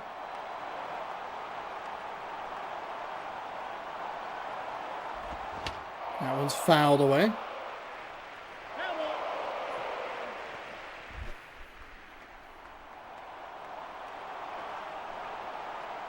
One and 2.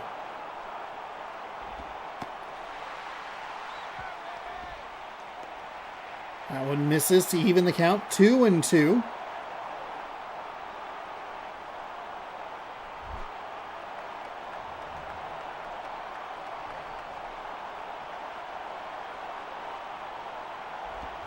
That one's fouled away.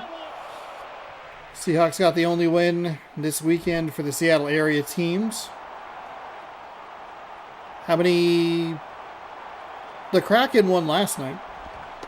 I know the Sounders lost and got eliminated. I think the Kraken won in overtime, like at the buzzer. It's kind of exciting. But yeah, Seattle, all of those afternoon games were quite lopsided. That one's fouled away. You know what? We can look up. When does Seattle play the Rams? The Los Angeles Rams. All right, here we go again. Walks them. Not the worst situation. They get the stolen base. Obviously, you don't want to put another runner on, but it does put the double play back on the table. I don't need a calendar. I need the score app, please. 22-3. Gross. Huskies lost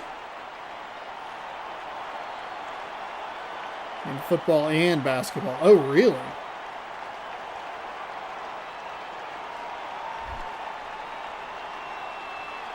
Oh. Oh, okay. So Seattle plays the Rams next week.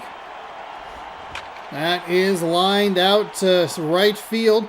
Right fielder's going to need to get it in quick. He is not going to be able to. It got cut off and thrown to third. So Houston's able to tie it.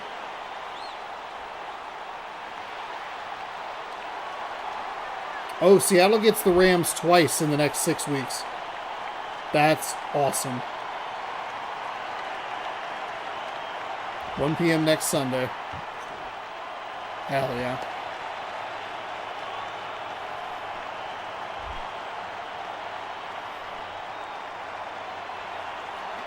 So the Astros have one out, runners on the corners. That is hit out to the Crawford boxes, and we are going home. Good night. We have one more game. Please don't leave. Good night from Houston. Again, one more game. 2 walk-offs tonight. We had the one in the last game.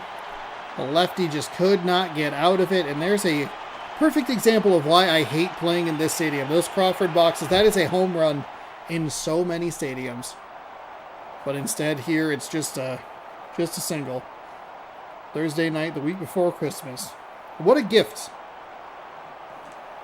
Just like Daniel Hudson, pitched 3 innings, gave up 4 hits, 3 strikeouts. He gets the win, his 3rd of the season. Doug Davis gets the loss, his 3rd of the season. No home runs for either side. 3 innings, 4 hits, 3 strikeouts. And that'll do it from Houston. 2-1 your final. Cubs scored 1 in the first and couldn't put any insurance together. And the Astros stuck around just long enough to break through that lefty pitcher. You knew that it was going to be trouble. When you take that lineup, Figgins being a switch hitter. They play here. Oh, that is going to be an exciting game.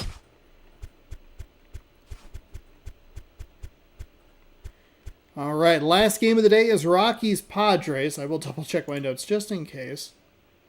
Rockies Padres. I will also pop a save.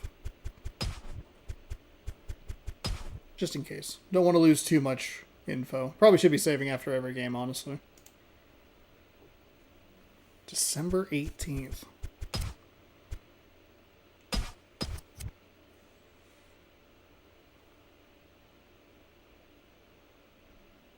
I wonder if that'll be a funky uniform night. They've worn their throwbacks a couple times this year. That feels like a good time to do it as well. And you hope that they both play the same level so that game means like a lot.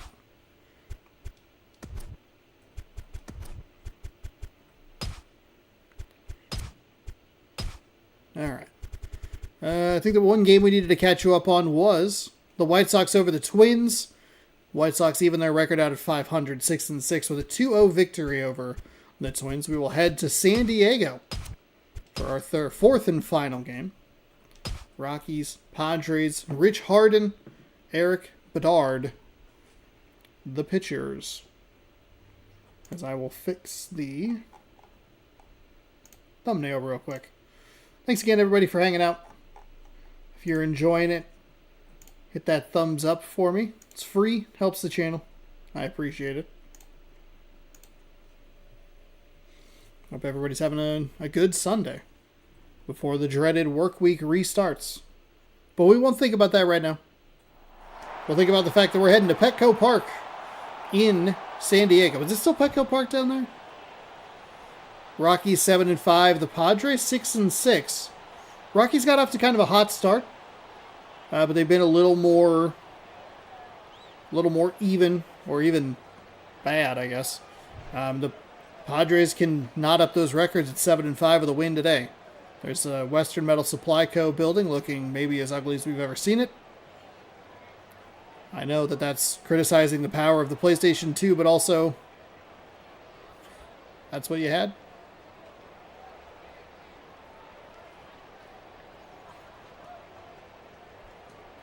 Is it still Petco Park?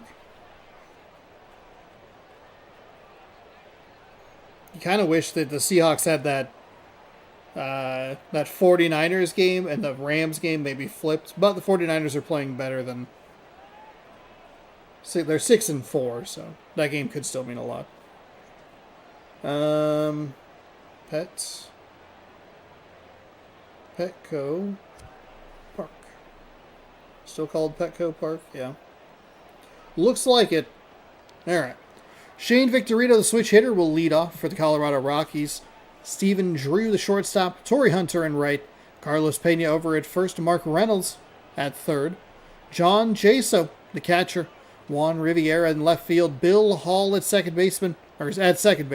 And Michael Saunders, the designated hitter. Switch lefty, right left, right left. It's a rotation. Rich Harden getting the start 1-1 with a 7.11 ERA. Get a Slurpee for that ERA. 2 games with 6.1 innings pitched. Worth it. I lost, but I made a 7-11 reference.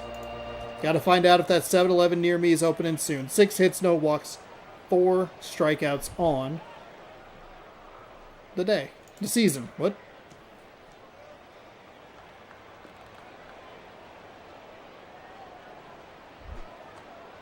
Oh, yeah, I was going to look up who the...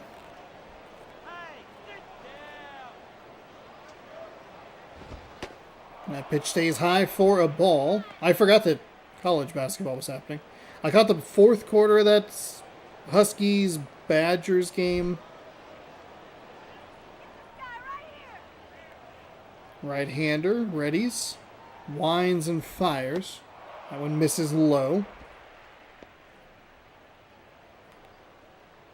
They play in Seattle.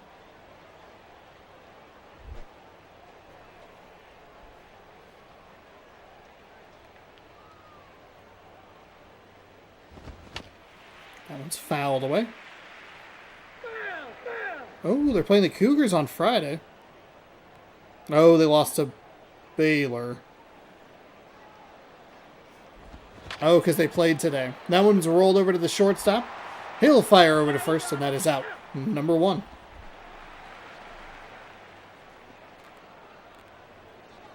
They're just playing the one game against the Cougars this year? Yeah.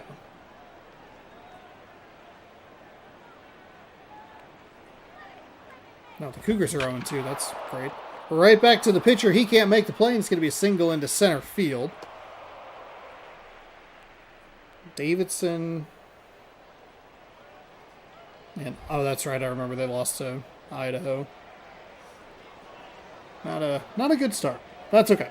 We're not worried about that right now. What we are worried about is Colorado and San Diego.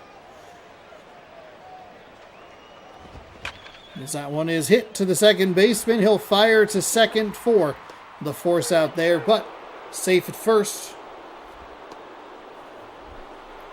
Carlos Pena will step in, the lefty. Has a 364 average.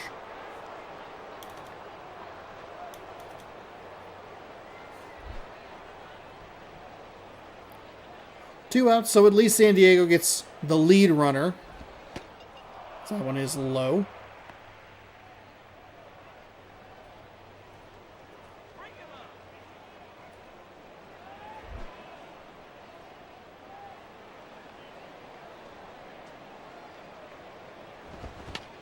Fouled away.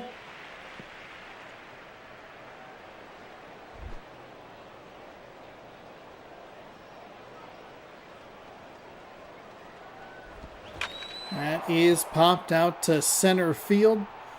He'll wait under it and put away the side. Colorado picks up a hit but can't do anything with it. San Diego can bring up their top 3 in the lineup, which we'll find out about right now. Andrew McCutcheon, center fielder. Alcides Escobar, the designated hitter. Third baseman David Wright. Right fielder Justin Upton. Jared Saltalamacchia behind the dish. James Loney. I always get it wrong because I want to put the double O in there for Looney Tunes. At first base, Bobby Abreu in left, J.J. Hardy at shortstop, Eric Young Jr. over at second base. And that is your lineup for the San Diego Padres. A couple of lefties toward that bottom in that bottom half. And a couple of switch hitters. To face the lefty Eric Bedard, 1-0 with a 3.38 ERA. 2 games with 5.1 innings pitched, 9 hits, 1 walk, 2 strikeouts. Shane Victorino, Torrey Hunter, Carlos Pena, fancy glove winners.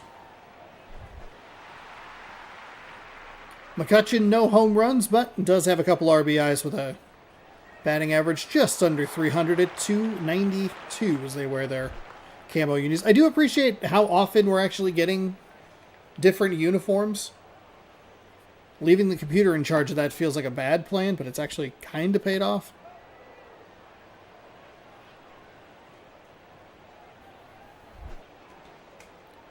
It doesn't feel like something that would be, 1, thought about by teams in 2011, 2, programmed into a video game into 2011.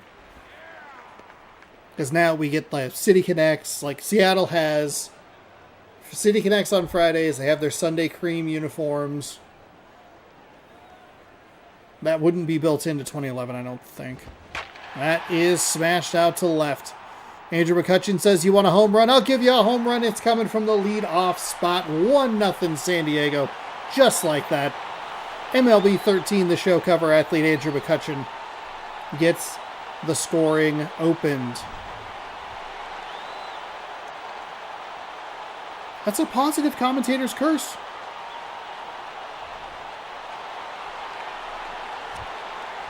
What would that be? That'd be like a player prove it moment or something. I don't know. Either way, it's a good start for the Padres. Alcides. So Escobar will step in.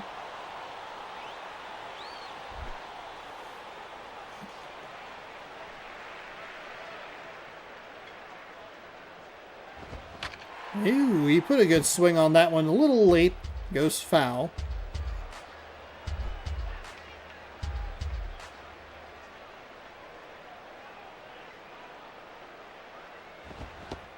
Swing and a miss is strike number 2.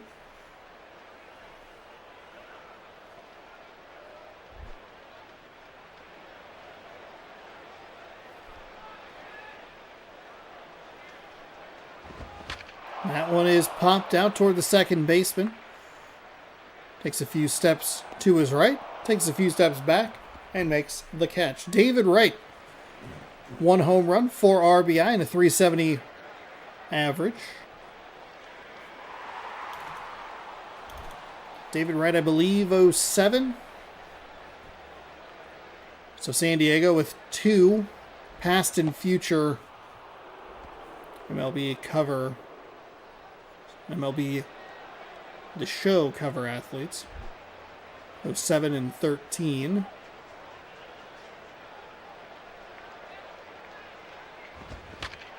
This one's going to be popped out to the second baseman.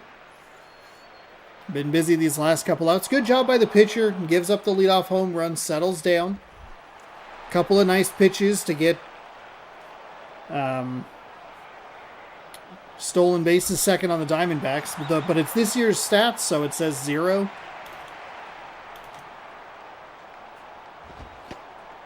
But a couple nice pitches. Jams them. Pops up. Easy ups.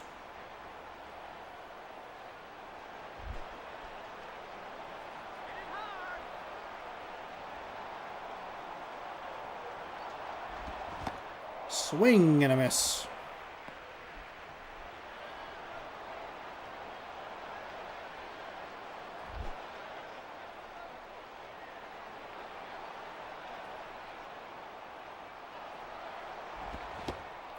There's another swing and a miss. So strike 2. It is a 1-2 count.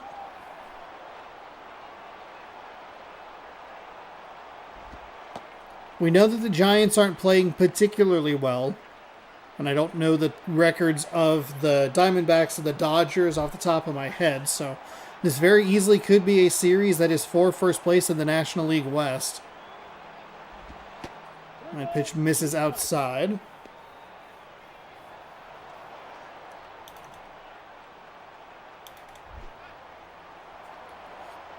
So the count is full, and the lefty readies for the payoff pitch. 2 away here. Bottom 1, and it is hit and foul into that horrible bullpen. That is right on the foul line. Nice pitch from Colorado. Gets him to swing and miss at a pitch inside and low. San Diego only gets 1 hit, but they make it count. Reynolds, Jaso, and Riviera coming up to the plate for the Rockies in the top of the second.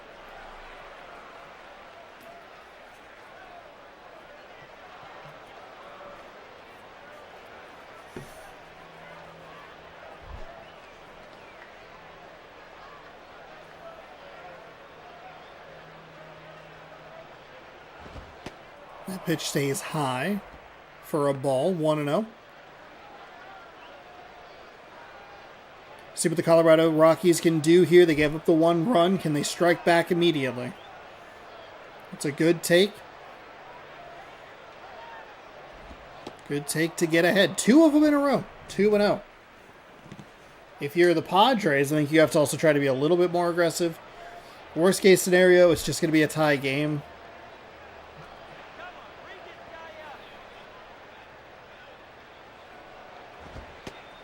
That one gets to the bottom of the zone for strike 1. 2-1.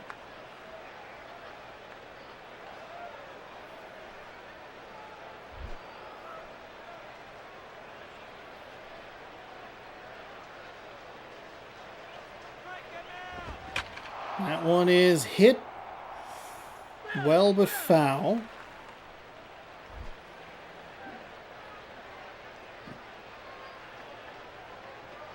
Two and two. That one is rolled over. Second baseman scoops it and fires to first. Out number 1. John Jaso.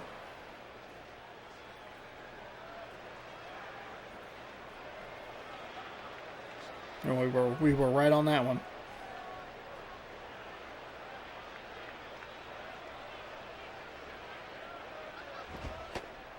Again, this pitcher falls behind 2 batters.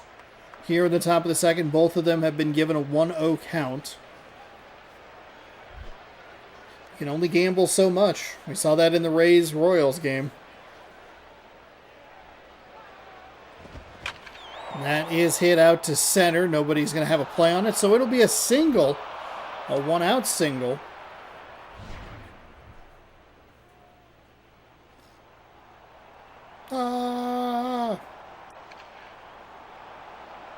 Her mouth looked really weird.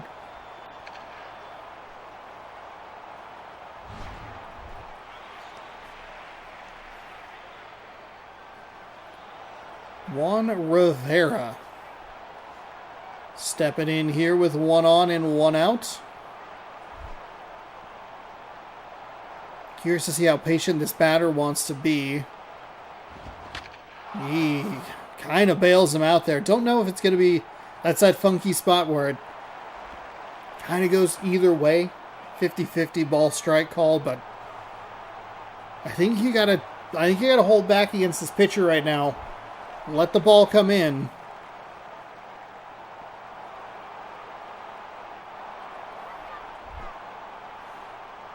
But obviously very easy to armchair quarterback, because I was swinging at everything in MLB The Show 25 today. There was a swing and a miss. So the Rockies get a positive, they get a hit, but then just a 1-pitch out. Means that there are 2 away with 1 on for the righty. That is hit. Third baseman goes the short way. Did not expect him to do that, but the runner going up the first base line must have been real quick. Still 1-0. Saltalamacchia, Loney, and Abreu coming up for the Padres.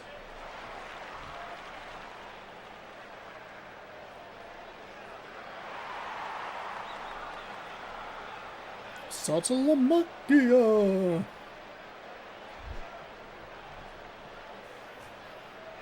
Lefty gives the nod.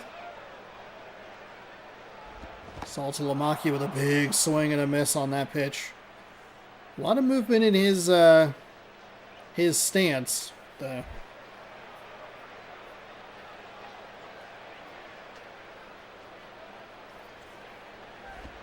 That is another big swing, but can't keep it fair. It's 0-2.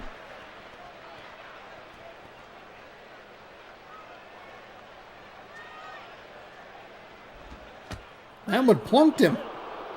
That one got him. 0-2 and hits him. You don't see a lot of pitchers working inside 0-2. They do not want to hit that batter.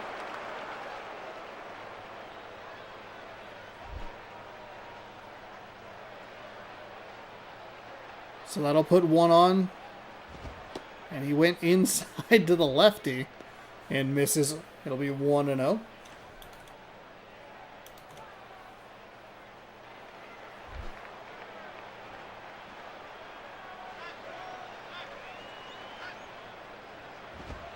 That one not in the location that the catcher was looking for, but still a strike. Evens up the count at 1-1.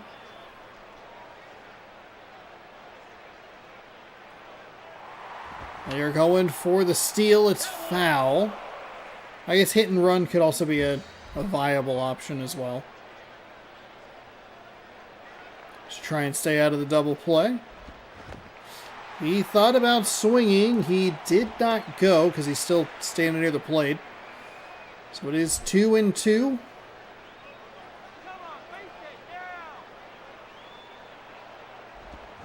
That is hit over to third. It's going to be over to second. Throw to first is late. He's safe. Saltalamacchia legs it out and makes sure that it's only the one out.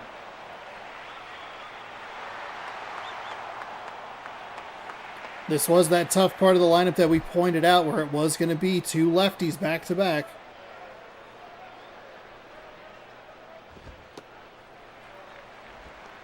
They hit into a fielder's choice.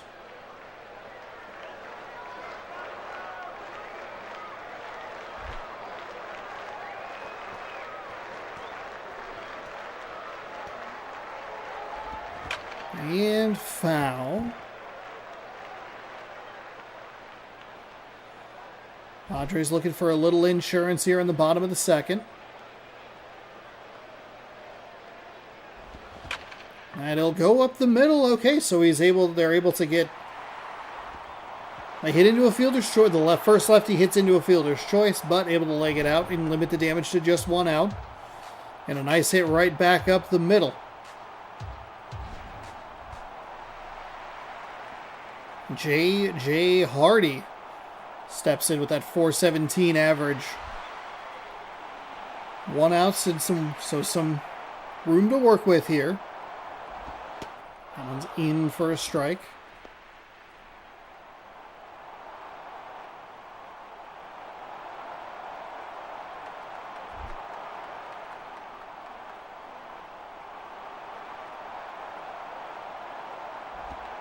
And that pitch is low and inside.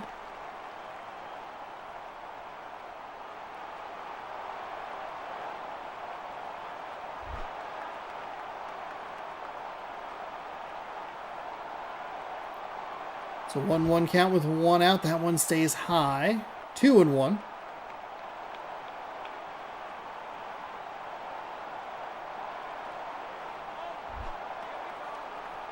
Crowd's getting loud here in San Diego. That one's inside. A dangerous pitch for this lefty who's already hit one batter in this game, in this inning. That's why there's a runner on second. 3-1, it's the computer's favorite count. Big swing, big ol' hack and misses. 3-2.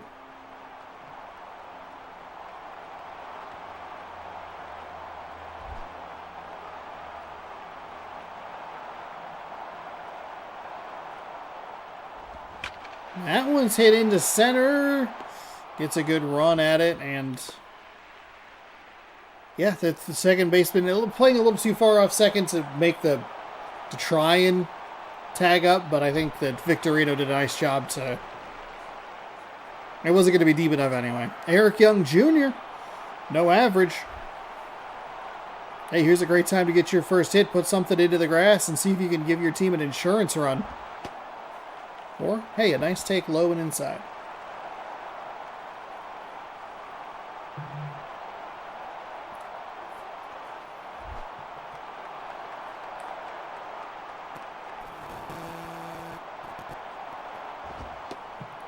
That one's up high, upstairs.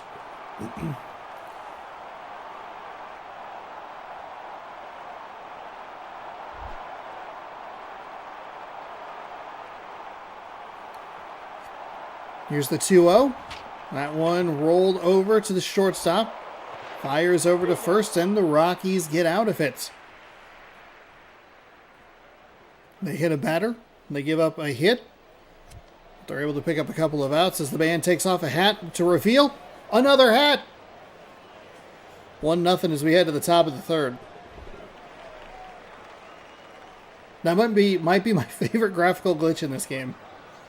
Is them trying to show the guy like take off the hat, but it's just another hat.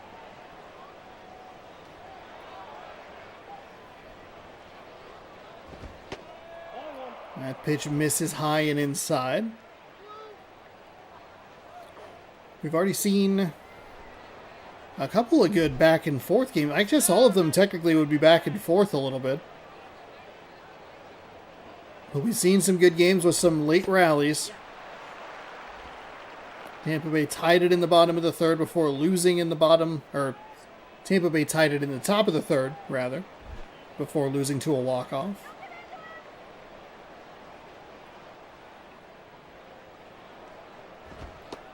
That pitch misses low. So some games have gone back and forth down to the wire.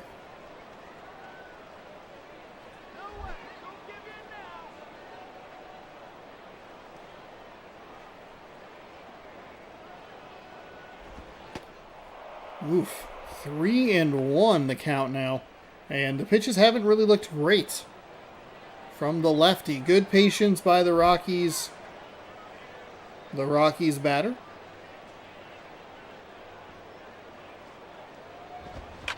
And that will be a single into right field.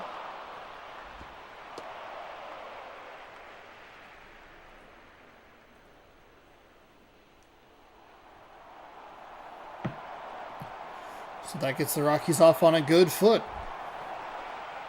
Shane Victorino.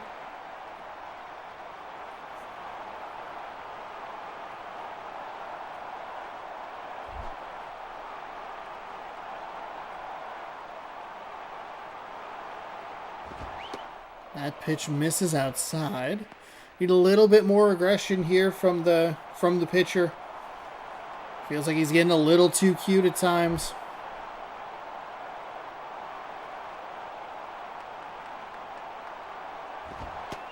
That's a 2-0 count. I know you want to be careful with specific hitters or whatever, but you got to pitch to win the game. You can't be afraid to lose it.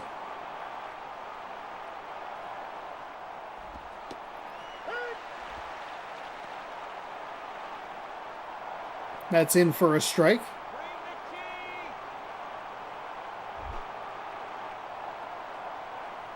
So 2-1. That one hit foul, evens things out at 2-2. One good pitch that's rolled over toward the bottom of the zone can be a double play. That being said, this game's a little dicey, so who knows? He's going to put this one into the right field seats. It's a 2-run blast in a bizarre spot of the stadium that just sticks out for no discernible reason.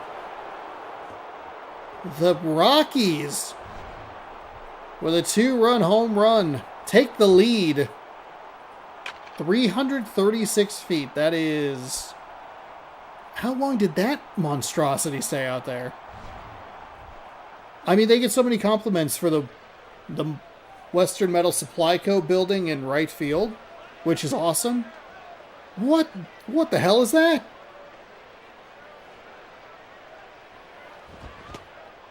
Hey, we'd like a short porch, like in Yankee Stadium, but like just for part of it. Kinda.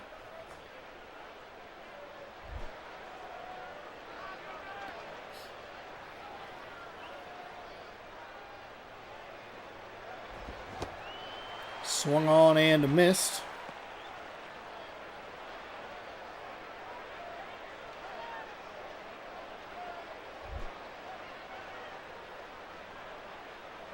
So it's 0-2, nobody out. And swung on a third time. That'll be strike 3. Out number 1. I can't get over how stupid that part of the field is. And there's another swing track where the flash is out of the graphic almost. Torrey Hunter.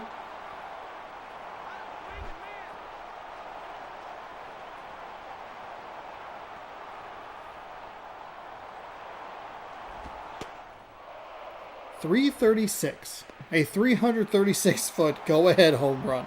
What is it, Penske's pole?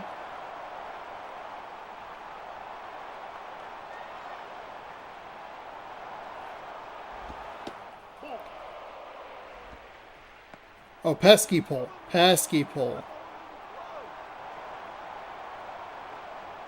How far is that? 302. I mean, that's some pesky pole stuff.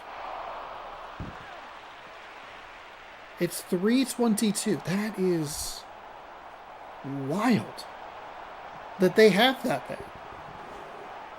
I was so distracted with the ugly bullpens that I didn't even clock it. Then you see a terrible home run go out that spot. And you're like, what on earth is this?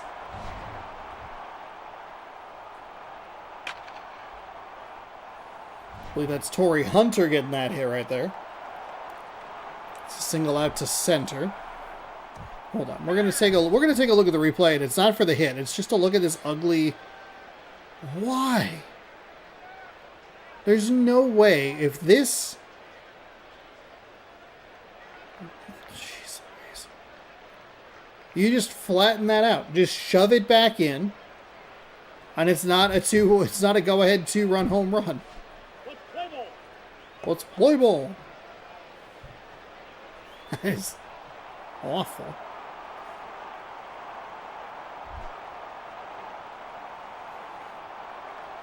Top of the third with 1 away. This pitcher running out of juice. We only know that because the pause menu tells us.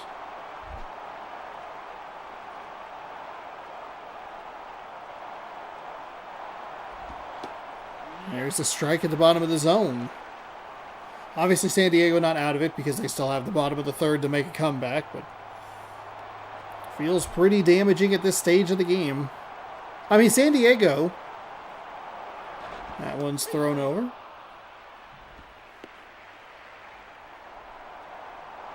Was there another team today that had a leadoff home run? Because McCutcheon had the leadoff home run.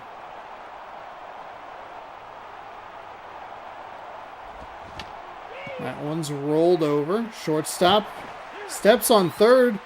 He took too long. All he has to do is flip the ball over because he ran it. It's only 1 out, and that's going to give Mark Reynolds an opportunity to do something. Really, really, really weird finish here in San Diego.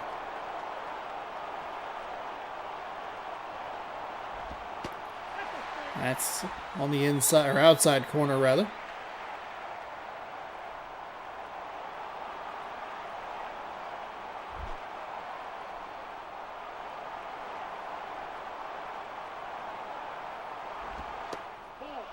That missed low. I think he said inside. Either way, it's a ball. So that's a couple extra pitches there. They should be out of this inning. Here comes the next. Oh my goodness.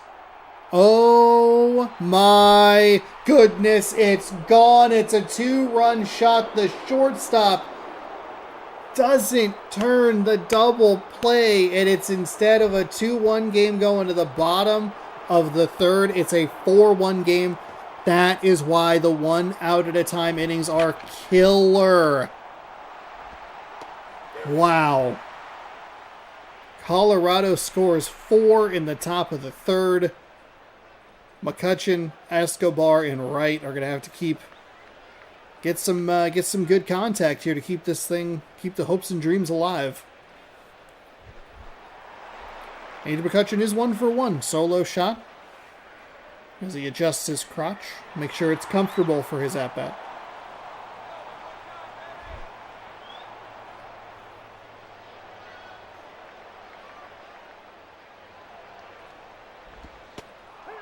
So strike in at the bottom of the zone, 0-1. As the lefty. Is in for his third inning of work. He'll roll over that one. It's going to be fired over to first. McCutchen's going to go to second as the throw is wild. The first baseman, he throws it into left field. McCutchen. Oh my goodness. And the left fielder threw it a little high to the third baseman. So it's an error on the shortstop.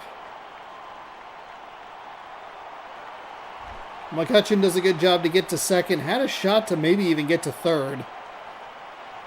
But it'll give Escobar a runner in scoring position to work with here. Just keep things alive here. That's going to be blocked nicely by the catcher. Fires back to the pitcher.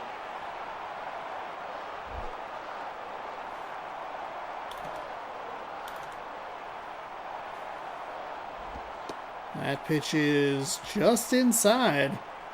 Ball 1.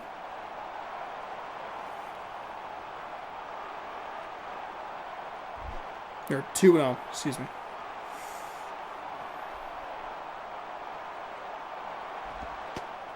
That pitch misses outside. This is a great time for a patient at bat like this. You can bring the tying run to the plate if you can get on base. It's got to be a hands-off controller 3-0. Okay. Gets that strike call in the inside part of the zone. Pick a spot, see if he throws it near it. Take a swing. He will roll it over to the third baseman. He will fire to first. That is an unfortunate result for the Padres. But a good bounce back for the Rockies as the third baseman is able to get a strong throw over.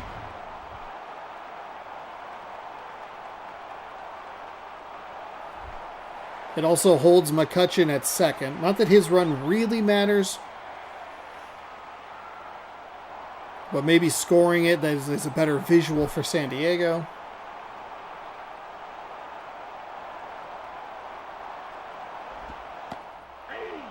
David Wright takes a strike at the bottom outside corner. 0-1.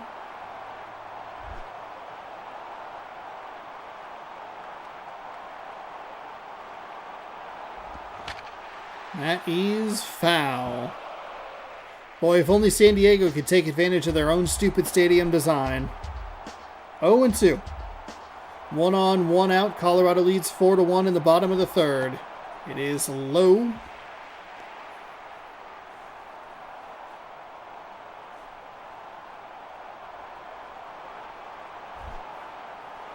For ball 1, 1-2.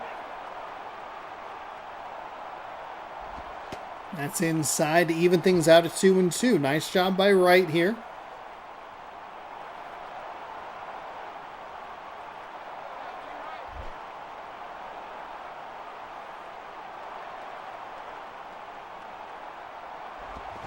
That is smashed up the line. It's going to be an RBI double, as McCutchen will score easily, and the throw is into the shortstop. So San Diego making it interesting. They will bring the tying run to the plate. There is one out. I think that play is probably out number 2 in today's game because the runner or the defenders play the lines a lot closer. But this is 2011. We can't worry about that right now.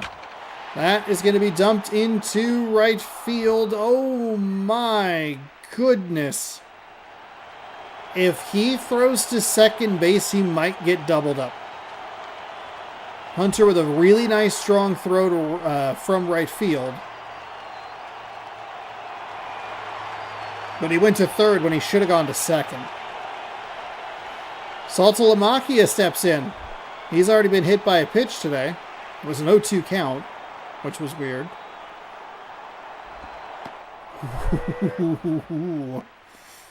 That's a cutesy pitch.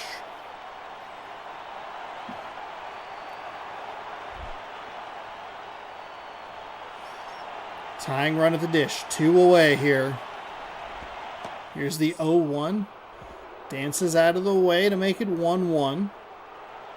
Pitcher maybe a little bit lucky to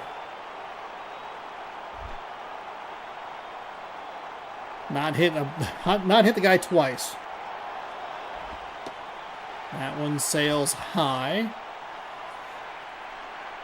So took that gross curveball in a pretty good spot. He's missed a couple of locations, the pitcher has, to make it 2-1. That one stays high. And that gives us our 3-1 CPU favorite count.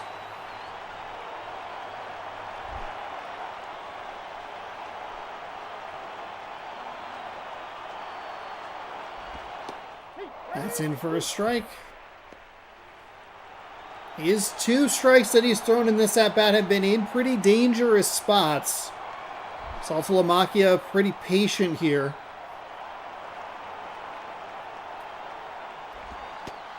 He gets rung up on the outside. It's going to end the game. He was the tying run at the plate, and wow, Bedard's going to walk away with a victory. 4-2. Whew, that was a tight call to go out on. Mark Reynolds, your player of the game. If you go back to that top of the 3rd inning, if the shortstop just tosses it to second and he's able to relay to first, it's a double play. It keeps the score 2-1, and it does not give and it doesn't give Mark Reynolds the opportunity to get a 2-run home run to double the lead. Here, I can give us the... Eric Bedard improves to 2-0. Rich Harden falls to 1-2. Reynolds with his 2nd home run. Victorino with his 2nd home run for Colorado. And McCutchen led off the game with his 1st home run of the season for the San Diego Padres. Thankfully, I'm watching this streaming this on YouTube so I can look at my own stream there, as weird as that might sound. And the Rockies had a funky error in the bottom of the 3rd. That should have been an easy out. The whole 3rd inning was just weird between these 2 teams, but the Rockies walk away with the victory, 4-2. And that is game number 4 for the day. And that'll do it. So we can go ahead and sim to date. Yes, because that is the day that we are on.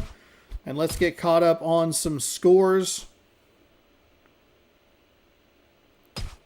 Where did we leave off? We left off after Cubs Astros. So here's where things stand. This is the NL West is going to help us out. The Diamondbacks improve to 8-5 with a 1-0 victory over the Dodgers. The Angels, they win 4-1. They pick up their 5th win of the season over the Athletics. That means that the Rockies, who won 4-2, are tied with the Diamondbacks, who are 8-5. They're 8-5 as well. So you have a 2-way tie for first. Padres are 6-7. And the Giants are not doing very well. Rangers beat the Mariners 5-0. that's been a tight race between those two teams throughout the early part of this season. So that will do it. Thanks everybody for watching. Hopefully you enjoyed. We're going to pop a save here while I give you the outro and the good words. As always, if you are enjoying the video, give it a thumbs up. If you haven't already, please subscribe if you want more. I stream this 5 nights a week, Sundays, Mondays, Tuesdays, Thursdays, and Fridays, 6 p.m. Pacific time here on the channel. So if you want more, be sure to subscribe. Thank you all so much for watching. Hopefully you enjoyed. And we will catch you tomorrow for 4 more games of MLB action. Good sports, go baseball, and we will see you tomorrow night. Thank you again. Appreciate it.